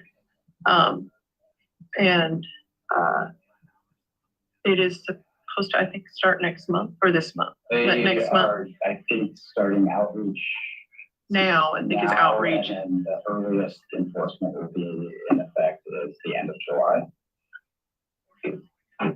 And so, again, it's coming to you because of the Ninth Circuit decision, and that our current ordinance is anywhere all the time, never okay. So the least, I guess, and these are the ways that other cities are handling it. Another alternative would be to simply repeal it, like we did the panhandling ordinance. And then it wouldn't be in our code at all. So, yeah, we'll go to comments and questions. But yeah, I did want to reiterate it wasn't our goals and procedures we all voted on to update this specific ordinance this year. And then the current proposal on the floor is to go to a public, that's not a public hearing, but to take public comment next week on this. You would represent this to the public, we'd hear public feedback, and then we'd reconvene a study session to discuss our options. Right, and if we needed another, it's on our goals. Obviously, I think it's on everyone's goal, either this year or last year, to do this. So, and when I say everyone, like most cities are addressing this, we're not unique in that. If you look at, Portland just redid theirs, Lakewood's was 2 months ago. Everyone's sort of doing the same thing, and so. But it is definitely this is a change that's coming out with a lot of local variation. All right, so let's go to Council. Jennifer, you want to go first and do a round of comments, questions on both the proposed procedure and on this ordinance? So, and I believe President Coughlin, Councilor Younger, when we met, one thing we talked about is the Ninth Circuit Court. It doesn't even say that, like, it doesn't even say you can have a blanket, or it doesn't even say, you know what I mean? Basic coverings. And so something that I'd like to see us make sure of is that with whatever we approve for our camping, that we include wording that's above and beyond the Ninth Circuit and allow some sort of constructible in whatever area we choose. Another clarifying point, Councilor Goodnow, is that they cannot set up in parks. And Director Elevado will back me up on this. There's Parks Protection Act or something along those lines. that prohibits camping overnight in our parks. So those areas are not available for camping. And I just wanted to kind of point out something that I, just a simple search of these 3 areas. We have Lakewood, Longview, Portland. They all have houseless shelter availability, some with day centers, some with little tiny cabins. I mean, like, even close enough to Tacoma. I mean, they have lots of options. Maybe not lots of options in Longview, but there's an option through Salvation Army. So as we're crafting this ordinance, we need to keep in mind we have nothing in our city. So we have no options until an emergency shelter opens back up for inclement weather. That is our only resource for shelters. So we can't necessarily rely on it is, and I really super appreciate the research that both of y'all have done, Mr. Ray and Ms. Fennell, on humane ways to craft this ordinance, location-based, et cetera. But I do want to just kind of like, as we have this discussion, counselors, to just, again, these other areas have houseless shelter options right now today. They have a place that people can go to. So that's all I'd like to say about this as we think about it. Thank you.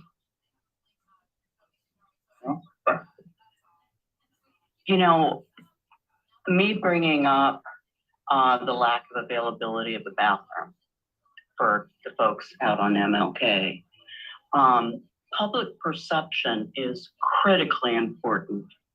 And my concern is if we do this, and I think we should do it. I mean, we need to do it, and we can do it thoughtfully and craft a good ordinance, right? If we do this, however, at the same time as people are asking us, where's the bathroom? I'm embarrassed.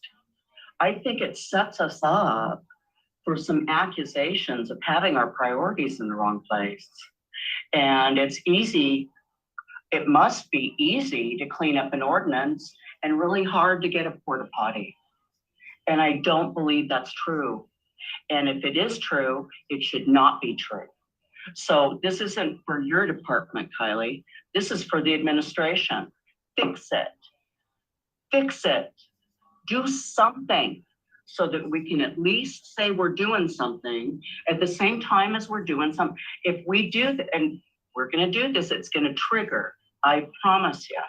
Just as I warned us about earlier, public perception about this. I know it's going to be there, and rightfully so, I think. This is an area that I think the administration really needs to step up to. And if for no other reason than us saying it's time and we're not going to do anything with this until that is done. I'm feeling really, I'm for this, but I'm feeling really uncomfortable with timing and the energy that we're putting into it. I don't know what else to do with administration to get them to do something. Any other comments, questions? I'll go ahead and take my turn. And yeah, this is a tough topic all around. And I know we're here not to do the easy stuff, but to tackle the hard stuff. I keep saying that. And I really do appreciate the public perception, because this is it's a no-win scenario trying to tackle the issue of homelessness. We as a council are not going to solve the issue ourselves. It is a national, regional, hugely large issue.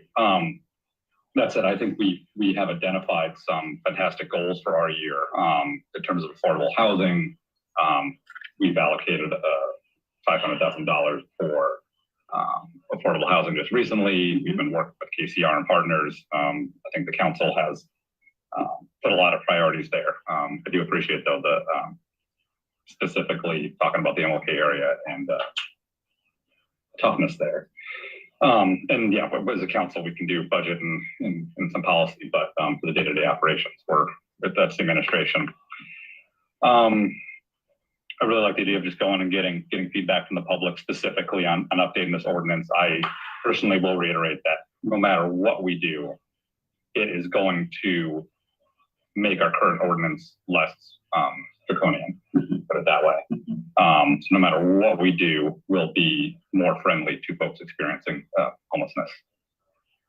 But yeah, I kind of really want to hear from the public their thoughts, because I think we do have to make some really tough choices here. We have to get in compliance with the court. I think we do need some sort of ordinance on the books, one that is enforceable but reasonable and humane. So there. Quinn? Yeah, this is an extremely difficult and uncomfortable topic, right? We've talked about marginalized and vulnerable populations at council before, and this is the most marginalized, vulnerable population in our society, right? I think we were elected and appointed to do hard things and make difficult decisions, and what is happening currently and has happened currently with the homelessness crisis, especially with cities just kind of taking a laissez-faire attitude to it, hasn't worked. We have, I've worked in downtown Seattle since 2015, and I've seen what has happened there when city council and the administration has just kind of taken a hands-off approach. Businesses move out, services move out. There's a negative outcome for those who are not marginalized and experiencing houselessness, and then there's also a negative, ultimate negative consequence for them as well. And so, as we are thinking about, where is this 10,000 for the bathroom that we have allocated, maybe it should be council taking the reins, making the hard decisions, and determining, okay, as a city, with the resources that we have, with the population that we have, where does it make sense and which rules make the most sense to us? Because we have heard a lot of public outcry, but we've also heard public outcry from folks that are really negatively impacted by just kind of the haphazardness of where camp encampments have shown up. So I don't think anybody on this council lacks the empathy or the humane decency that I've seen come out of a lot of different areas in the country, including the South, where they ultimately just criminalize and hide folks for being poor. That's not what we want to do. And I think trusting a very robust process with community input, and it might take a lot of open community inputs. It might take a lot of study sessions to at least try something, but what is happening right now, and us just kind of doing it, it's not working. So I appreciate legal letting us know that time and place restrictions are at least an option and tools that we have in our tool belt to craft somewhat of a solution, with the goals of helping community and the community that is houseless. I don't think they have to be at odds. I think we can actually come up with some really good solutions. Any other, before I go to Jennifer for a second round, Yeah, I guess I'll comment here. So I'm kind of soaking it in. You guys know I always do. So I'm soaking it in. I'm interested in hearing public comment, but I'm also looking at the ordinance when you have a chance to, maybe tonight or tomorrow or whatever, look at City of Lakewood's, the ordinance and where they all the whereas. I find it interesting. We're talking about I won't call it silly, it's important, but a $10,000 porta potty. City of Lakewood has dedicated 1% of its general fund to growing partnerships. So in other words, they're putting money in the game. The government would be horrible to run anything dealing with, I'm sorry, but government's not good at stuff like that. I hope we're in agreement with that. Anyway, is growing its partnerships with local nonprofit organizations for the purpose of improving its coordination of existing services, including programs specifically related to improving lives on house residents of the city. And then it says, whereas in partnership with Pierce County and City of Tacoma, they allocated $1 million to the local housing institute. So, you know, they're going to say, okay, this is what we're doing. We still have a problem. And then you look at the ordinance and it's citing the case law, just like Kylie and Michael are saying, we've got an issue here. We've got an ordinance on our books that effectively, I won't say I'm not an attorney, but it appears it is not in line with the Ninth Circuit's opinion. And therefore, I have a sinking feeling that we don't enforce it at all is probably our current policy. I don't need to have an answer to that. But in any case, the city of Lakewood is saying, so look, we've dedicated this money and we've got an issue with the court. They kind of spell it out and they say, hey, we have some environmental concerns. They spell that out. Well, we have similar environmental concerns here. By the way, I assume we're all familiar with Lakewood.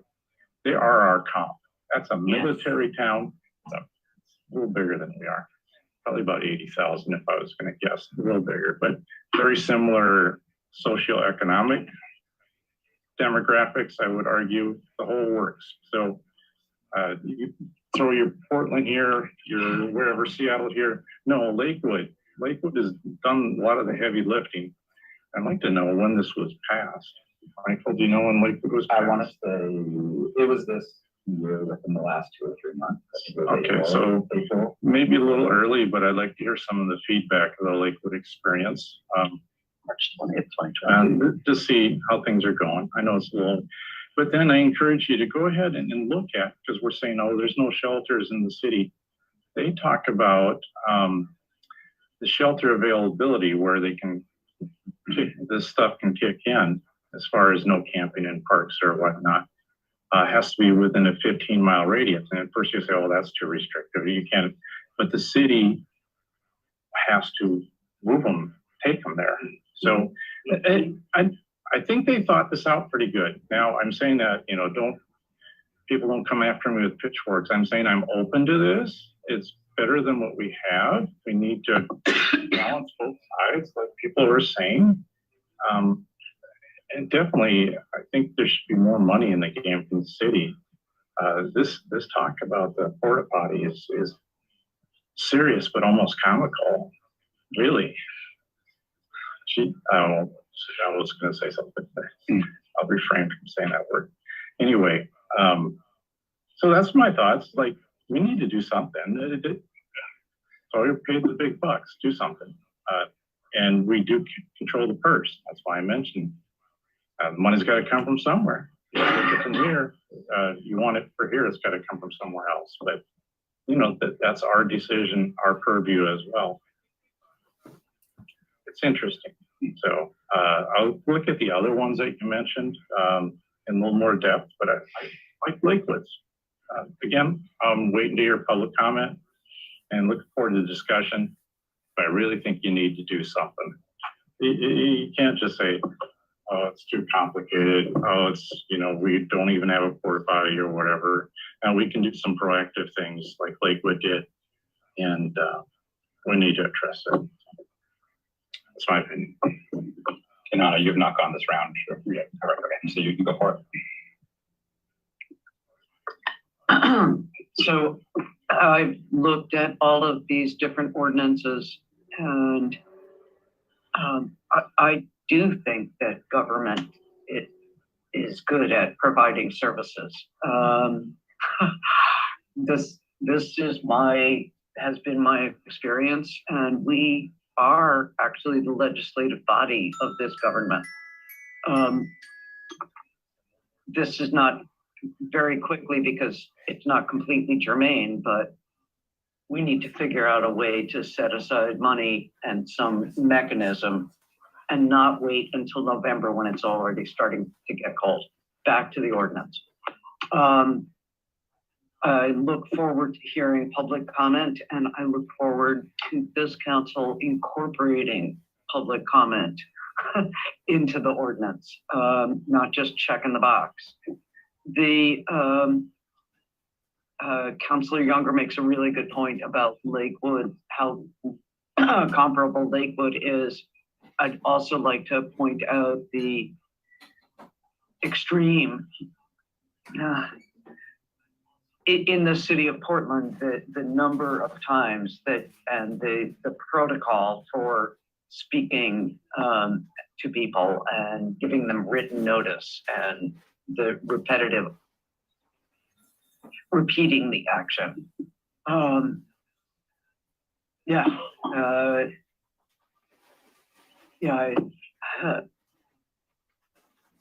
Sorry, I have nothing more to say. Propose a quick second round, and then I'll look for thumbs up to go to public comment next week. So Jennifer, go for it. Thanks. Yeah, agreed. I think we should look at the Lakewood ordinance. Again, they have an ongoing partnership with Salvation Army, which I don't think is always the best provider, but they seem to be the most common. And I'd like to know, I do also believe that nonprofits can have a good handle on things. I'm not always a fan of necessarily the churches, but when receiving federal funding, there are rules that go with that, or even state funding. I think I just want to kind of just let y'all know about a couple other ways that houseless folks get in trouble while camping right now. Okay, so it's not that it's completely not being regulated. I think there is a little bit of squeamishness around it right now by the police department, but there's still two other ways that they're able to regulate illegal camping, which is trespass. So if folks are trespassing, they're still being cited. So if part of their tent falls onto private property, that's one way that people are still currently receiving citations. The other way is disorderly conduct. So if it's daytime, which we don't really have an ordinance in place with times and so on. If it's daytime and they haven't moved along and they choose not to, they choose to keep their tent up, then they can be cited with disorderly conduct. So these are two mechanisms that are currently being employed right now to regulate camping practices. And so that's something for us to look at too. I think I just want to make sure that we have not only just like regular public comment, but also that we're able to have some kind of technical assistance that we provide to somebody, to an organization like the Real Team, so they can continually give advice on how a new ordinance will be implemented and where people can camp. And so partnering with these organizations, I think, is a lot more impactful than our public works, our police department. They have very specific jobs. I mean, they're, like they have, and thank you, Public Works, for providing some sanitation services, right? Like you're doing some cleanup and super appreciated. But just as we move forward, again, one thing that I want to make sure of is that people can have a friggin' tent, and that they're given, that we receive some sort of, like at least some sort of collaboration with an organization like the Salish Brew with the Real Team. I think this is probably going to take a couple of rounds of public comment. We might even be working on this ordinance until inclement weather happens again. And until then, I mean, I don't know where people are going to go, The last thing that I really want to say is that I do appreciate being reminded that right now we have an even more restrictive ordinance. And so I'm not necessarily a person that always cares about public perception, which maybe I should, I don't know. But the way that we really need to promote this is that our ordinance is extremely restrictive, puts us in a liability, and that what we're doing is not creating a more restricted environment, but a less restricted environment for our house individuals. So thank you. I appreciate all of you. I have a couple of questions. Thank you, Councilman Younger. I've now looked into that Lakewood proposal or ordinance, and how do we get $1 million into that ordinance to give to, right? And how, if it's written into this ordinance that 1% of the general fund goes to coordination of services, and that $1 million is going to these organizations, let's do it. Let's at least talk about that. That should be on the table. Any part of these ordinances that you propose would be fodder for conversation. I'm not saying we do it, but it would sure be more palatable to me. I mean, Lakewood's got it written right in there. It's beautiful the way they balanced, that an ordinance usually doesn't, at least in my experience, it doesn't do that. It says you're gonna, do this, but this actually has the support built into it. So I'm excited about it now. Yeah, I agree with your enthusiasm. Director Riley, what is our reserve balance right now? If you know. 7%. Okay. And so, yeah. So yeah, I agree. If we are going to do this, like, we can't just be like, nope, we don't want to see folks, right? Like, we need to create some sort of funding or some other solutions along with it. I think we're able to do that. Sure, and one of the things that, and this is just kind of, if you look on page 181, Bremerton is actually already featured in this, and so this is the type of thing that would be in our whereases. Not to say that we can't add more, but just saying that this would be something that, what the city did here with the partnerships to create Pendleton Place, particularly for our chronically homeless that have addiction and mental health issues, would be the type of thing that we could list out in our whereases that has already been implemented. The same thing with the council's allocations and the budget.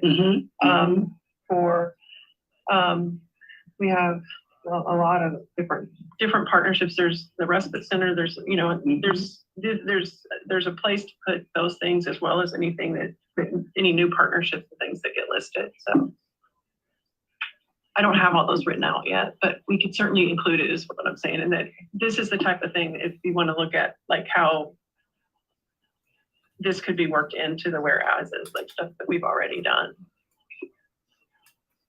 You done, Quinn? Just want to make sure. Yeah. Okay.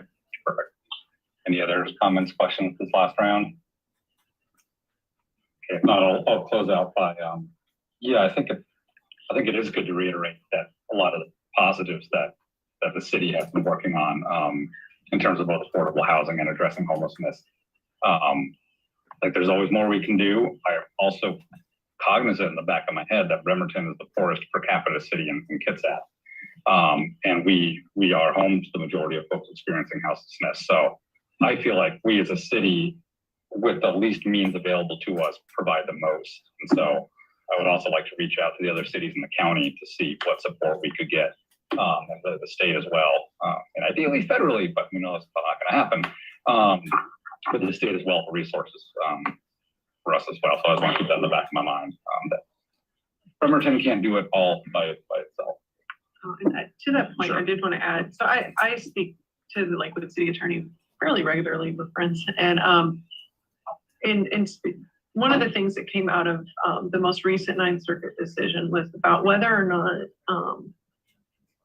partnerships among like cities and counties and cities and other cities were sufficient for whether shelter space is available. There is some language in that case that states, makes the comment city limits. And at first people were really concerned because there were already municipalities that had formed these partnerships, were contributing funds, but it was the shelter space was actually technically, not in their city limits. And I can say that while we don't have a definitive answer on that. It seems as if most cities are now taking that as what's called dicta and not particular to that holding, and that those are okay. I know Lakewood's partnership on the Lehigh, and it's mentioned in their ordinance. I believe that shelter space is actually in the city of Tacoma. So they partner with Tacoma. It's I think a partnership between Lakewood, city of Tacoma, and Pierce County. But the actual location is within the city of Tacoma. And so they have taken the position that that is, I guess, like we're close enough and within their region to be counted as one, okay for expenditure of public funds. It's helping their population as well. But it goes to the discussion earlier about partnerships and things like that. That I don't think that, at least most cities are now not as, or they're treating that as that those are still okay. All right, so we'll take public input next week on this item, and then we convene for the next study session and continue the discussion. Well, thanks so much to both of you for really diving into this and presenting it to council. All right, we'll move on to item B9, which is an information-only discussion regarding proposed updates to council rules and procedures. And here to present is myself. Hey. All right, let me see if I can get this to display.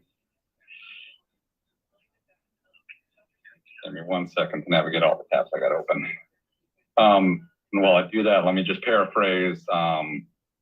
We last updated our rules and procedures, I think just a little over a year ago. I think it's always good to revisit them. Picked up a number of suggestions and comments from council throughout the year.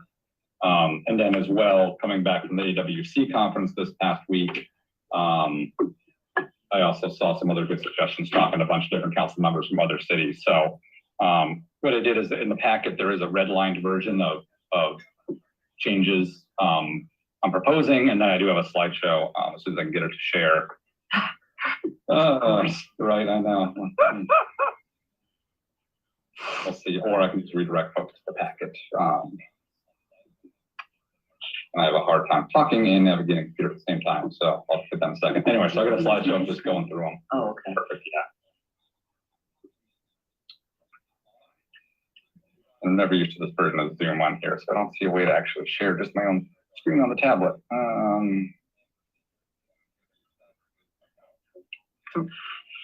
But yes, we have your presentation. Yeah, if you got the presentation slides, perfect. Let's just do that. Yeah. Okay. Go through your rules and procedures the next.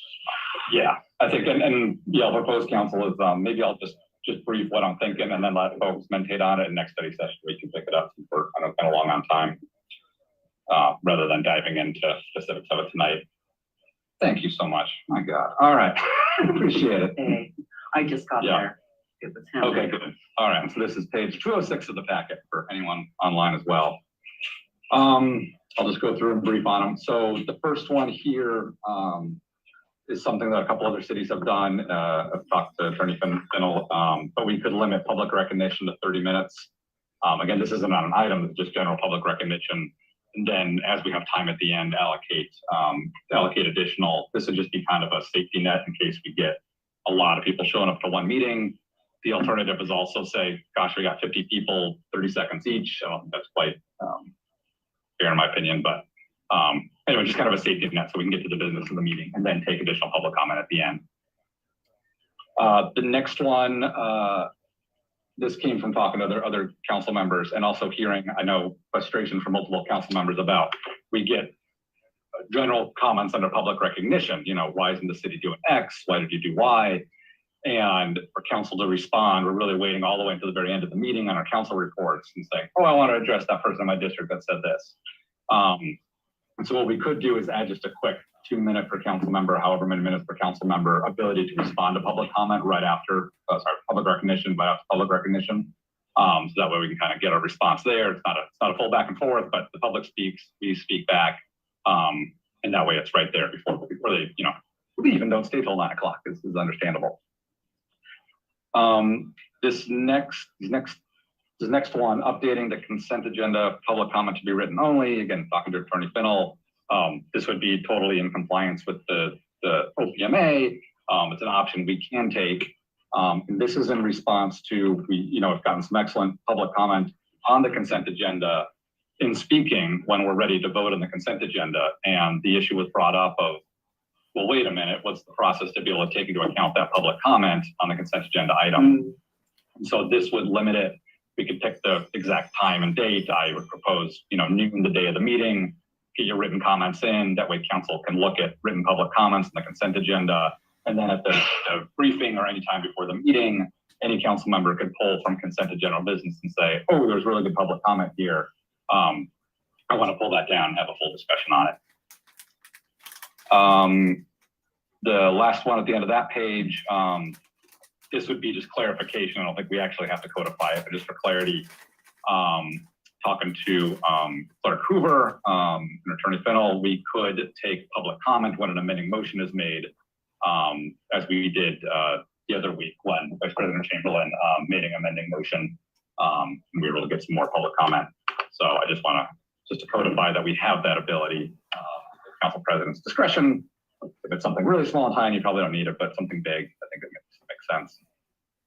The next page here, I think this will be probably one of the bigger discussion pieces, possibly, but my intent was to clarify the language that is currently in there on Rule 4. We've talked about agenda setting, to clarify that, one, to add, right now it basically says a mayor or council member may initiate, an item. And I realize we've had some items from the court that are not listed in there. And so I wanted to clarify that, the judge and the court can also request items. And then to basically just make it clear that the same process can apply to mayor and judge as it does to council, and any council member, as we've been practicing, can bring an item for discussion or vote or proposal. So just take a look at that language and we'll discuss that more. Next one is just clarifying language, as is common practice at the moment, that council president can authorize exceptions to the bill policy. So for example, when I was willing to add the public works contract modification to next week or to today, and as is currently written, the council president can deny an item if it violates the agenda policy. Someone didn't submit an agenda bill and okay. But to be clear, the council president cannot remove an item or block an item from going on the agenda if it followed all the proper procedures. So we still have the council fallback of any member of council prior to the meeting can ask to remove something from the agenda. It only takes two to override and reinstate the agenda. Last two on this page, just clarifying language at study session as we've been practicing, that we can either say the council, we don't want to hear this item in the near future. We don't want to talk about it. We want more information and we'll talk about it next study session. Consent agenda sounds good, or we add it on a public hearing or general business, just to clarify. Those are kind of our options. And then the last one, talking to Attorney Fennell as well, I found some confusing language regarding a committee of the whole under the section of what committees we have and appointments are made. It's really another word for study session, but from my understanding, it was added back in the day as a precautionary measure, just to make sure we're legally covered, but probably not needed anymore. So I just recommend to strike that language for clarity. And then the last page, there's two other things I've heard talked about. The first one was talking about an abstaining vote. So right now in the council rules and procedures, any member can abstain on any vote for any reason. That's what we've been practicing. That's what we'll continue to practice if the rules don't change. But there are some cities, and it's also in line with Robert's rules and all that, that you can basically say, if you're going to abstain on a vote, you kind of need to excuse yourself from the discussion. And I'm thinking of when Michael and I basically abstained from anything with the lodging tax discussion, since we get conflicts of interest. So up front, I was like, we have a conflict. We'll see in 20 minutes when you're done talking about this, and abstain. And that otherwise, like this is Paul Bowes code, any council member who doesn't vote is treated as a yes vote. Pros and cons to this, but I just wanted to throw it out there. So I did not yet, I feel like this is made more controversial, so I did not include sample language in our rules and procedures, but I wanted to throw it out there. And the last one is something I've heard, I think, discussed in the city for years, which is we currently, again, any member, for any reason, they don't have to justify it, can move any item from the consent agenda to general business.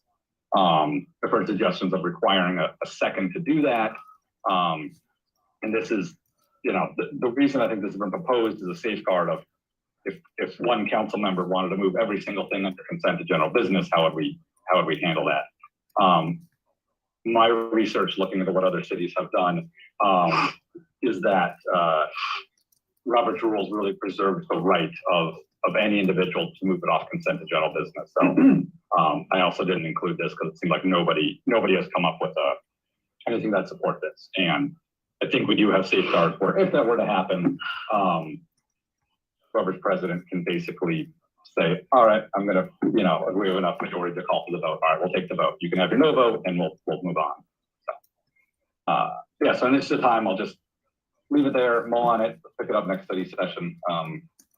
Yeah, no big urgency to any of these. All right, thank you all. Not making a comment. Oh, okay, just over, yeah, 5:22, we gotta go full round, so. So I'm just noting that the agenda bill policy is contained in the packet. Oh, thank you. Yes, no, okay, appreciate it. Yes. All good. Can't get more innocuous than that. I gotta be fair. Yep, okay. Yes, so that is included in there to look over as well. All right. With that, we'll conclude our briefings on agenda bill items. Move to general council business. Like to invite Public Works Committee Chair Anna Mockler to provide summary and highlights of the June 20th meeting. Delightful meeting of the Public Works Committee. I think it lasted about 41 minutes. I know, it was pretty great. Chris Mottner mentions that they purchased an electrical vehicle, the one that we dedicated to M-Park. It's a Leaf. It's replacing a 2009 Toyota Veris. They got it cheaper than when Leafs were bought by the city in 2022. So there is some remote hope that prices are going down.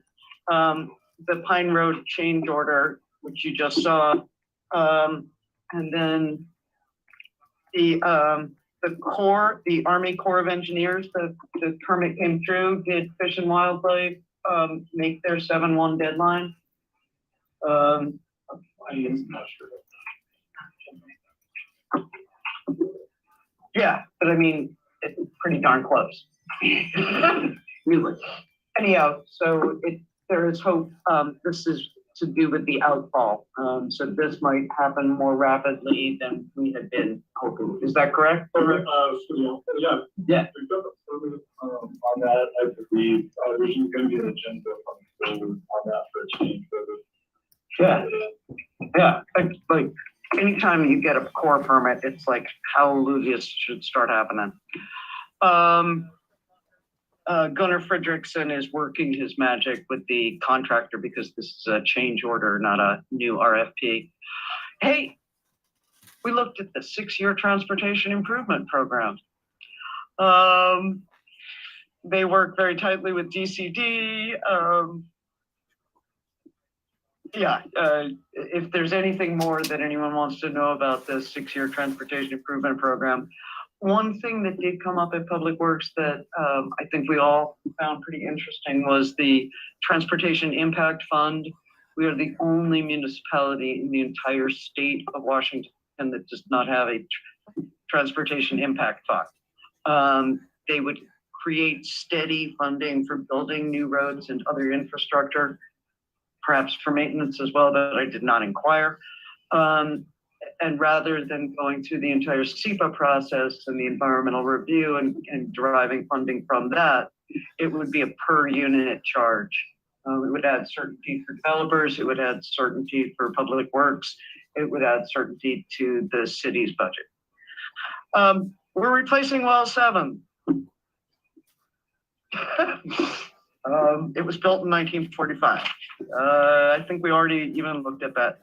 On July 12th, we will be looking at the wastewater comp plan update, which we have every 10 years. So if anybody wants to get a preview and check out the wastewater comprehensive plan, in draft. I recommend you get right out there and do for it. That's it. It really was that rapid. Excellent. Hey. Any burning questions on that? We'll move on to Finance, Investment, and Parking Committee Chair Jennifer Chamberlain to provide a summary of the highlights from June 27th. Yes, we actually, as opposed to our previous meeting, actually ended a little bit earlier, which was lovely. One of the items, the Pine Road Basin loan amendment, I believe we talked about, that was, or we're going, well, here's the deal. I don't know that, that we're gonna have the information for that loan amendment right away. I don't think that was actually what was on our agenda. But I had hoped that we could have more specifics on that loan in the presentation when it comes up. And that loan amendment has to do with the fact that the change order that Councilor Mockler mentioned before was to separate the construction that was being done on Eagle Dib, the Pine Road Basin. But also, they were trying to loop in the oh gosh, Director Nucky, I'm gonna get it wrong. The outfall, Stephenson Canyon is outflow, Sheridan is outfall, got it. But that's just in shoddy condition. And I've walked past it, kayaked past it a few times, and it's just, I mean, it's gonna be a real dangerous project, but the reason that they had to separate those two projects was because of permitting. They could be held up by permitting that was being delayed for the marine project. Marine projects come with a lot of additional permitting, as they should, right? Water rights and so on. So they're going to be they're in negotiations with, is it ACI that has all of our contracts now? Not all of them, but you know, they're busy. But they're in negotiations right now, and trying to kind of negotiate. And I learned a new term, value engineering. And so basically, there could be a time where they're going to bring this item back to us and ask for like another couple $100,000 and making it $1 million project just for the outfall. And so, but it is in really horrible condition. It's very dangerous, giant rocks, et cetera, broken pipe, giant broken ferrous metal. So the other two things that we talked about are kind of looped into one. There is, and I thought it was going to be on the agenda, so my apologies when I mentioned there's going to be something to handle that. That was my misunderstanding. But there was at the 9th hour, a couple days ago, they found out about a TAP grant. Call for projects, and so so Public Works has submitted interest in a couple of projects. One of them is to get funding for the Naval Avenue Road Diet Phase 2, and then the other one is submitting an interest for a 6th Street rechannelization grant. I don't know if y'all have heard of that before, but so mad props to Public Works for seeking out some funding, you know, starting on that, because it is going to be an expensive project. But it sounds like they're hearing the people. And so they've submitted, doesn't mean we're going to get it. They submitted interest, but that's more will be revealed on that. That's it. Thanks. I think it's my longest finance report I've ever made. Sorry about that. All good, all great information. Excellent. Good news. All right, not seeing any burning questions. I'll move on to inviting council members to regional other committee boards or meetings for highlights as well. I have two, but of course other folks should go first. Hit it, Carl. Went with the mayor and Councilor Mockler to the ribbon cutting for Mills Crossing on Saturday. It was delightful. Want to see those all over the country now. So that was great. And I do want to thank the mayor for all your support for that project and for all the others I know that are in the pipeline.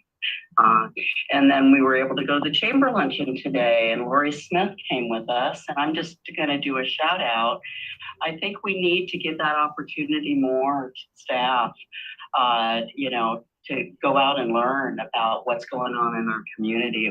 She really enjoyed it. And she said she learned a lot. And she's been in the city for how many years? But yeah, sometimes I think it's good to get out, expand your perception. So that's it for me. Perfect. Seeing no others? Oh, excellent chamber luncheon. It was nice to be there, and the mayor as well. Two I had was AWC conference last week in Spokane was fantastic.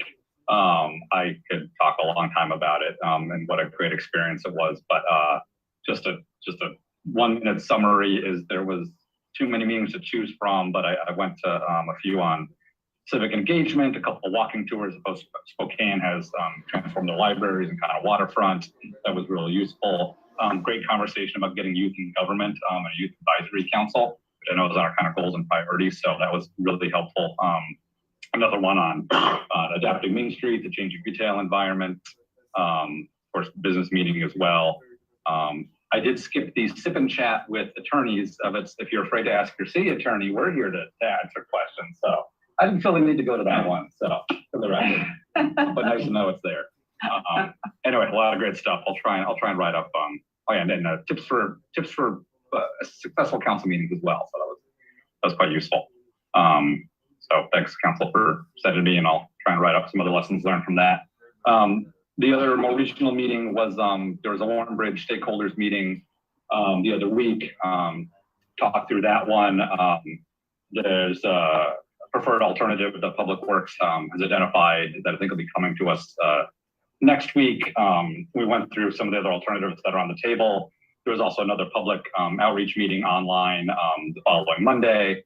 At that one, it was learned that WashDOT kind of finally gave a firm answer on whether we could leave one side of the bridge unimproved completely or not, exactly as is. And the answer was no, that both sides would have to be updated to ADA requirements. And just doing my due diligence, I talked with Steve Rourke, who's the regional director of WashDOT, and talked through all the possibilities, and confirmed absolutely that is the case. So would have been nice to have that from WashDOT a year and a half ago, in my opinion, but it's nice to have it firm now. So for my own edification, there are, I think, 3 of the current alternatives that are viable in terms of complying with WashDOT.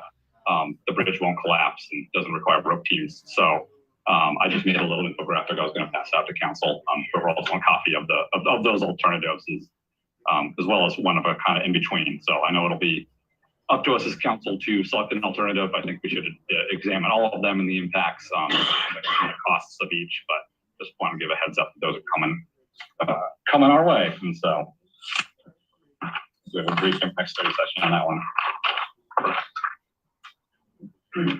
And that's it for me. Oh yeah, no, go for it. You, Rich.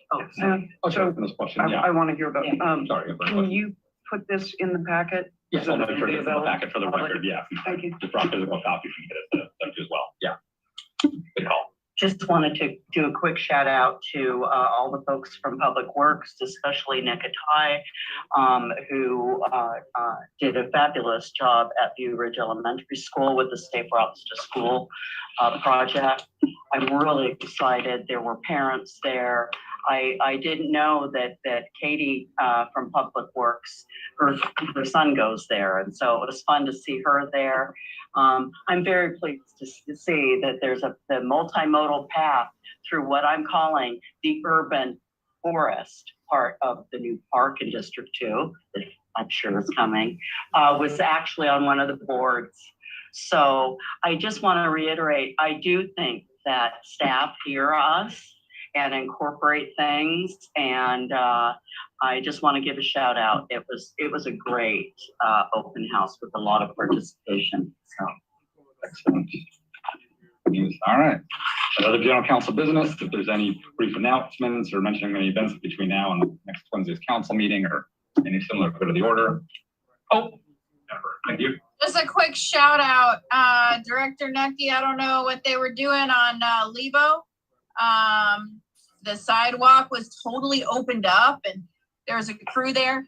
I was pulling my kayak up on wheels from Lent Landing, and they had the sidewalk blocked. There was a truck there. The street was blocked off, and I rolled up and I was like this, what do I do? And they were so nice, and they moved they were like, oh, let me help you out. Let's stop. They moved the truck out of the way. They moved the pipe out of the way. And I just wanted to like, they don't know who I am, like, but they were just, anybody just rolling up with a kayak. But they were very nice and accommodating and quick to get me back on my way. That's it. Thanks. That was good in the order. Anna? Thanks. Okay, this will be really quick. The agenda bill policy, which is in your packet, one of the things that I've been proposing is that we actually enforce it. Because what's happening is our staff is, I understand, rewriting submittals that don't match, that don't meet the policy's requirements, and that they're doing so pretty much up until like 5 o'clock on Wednesday. I think we should be the bad guy here. And just say, look, you have to meet these other deadlines so that the packet we receive on Friday, barring emergencies, of course, right? Like what happened on Oyster Bay Avenue last year, is the packet, and we would have the weekend to look at it. We would be able to calmly and quietly email staff and ask questions so that we're not doing any kind of gotcha here at the study session. And so I'm proposing that once again. There, all done. All right, seeing nothing else, I will announce the next council meeting is on Wednesday, July 5th, beginning at 5:30 p.m. in the meeting chambers with a remote option. I'm left on my script. It's the 4th of July this weekend already? No. Yes, it is. Yes, Holy it's cow. Friday, yeah. You're right, it is. Okay, because that's on a Tuesday, yeah. Well then, per my script, I'm gonna wish everybody happy 4th of July and also from the bottom of my heart. All right, meeting is adjourned. Thank you all. Good night, everybody. You're awesome. Bye. Good night. But even if you didn't post it, those watching it live, we're seeing it live. You see what I'm saying? Yeah. All right, let me get up there.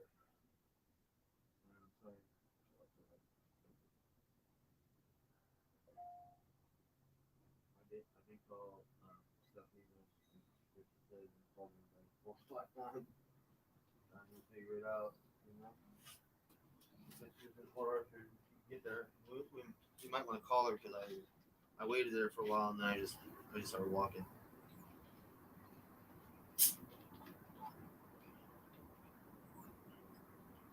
Where's the mount and stuff? It's all right there. It's not right there. I brought it all in. Where am I? There's the mount back. And here's the mount.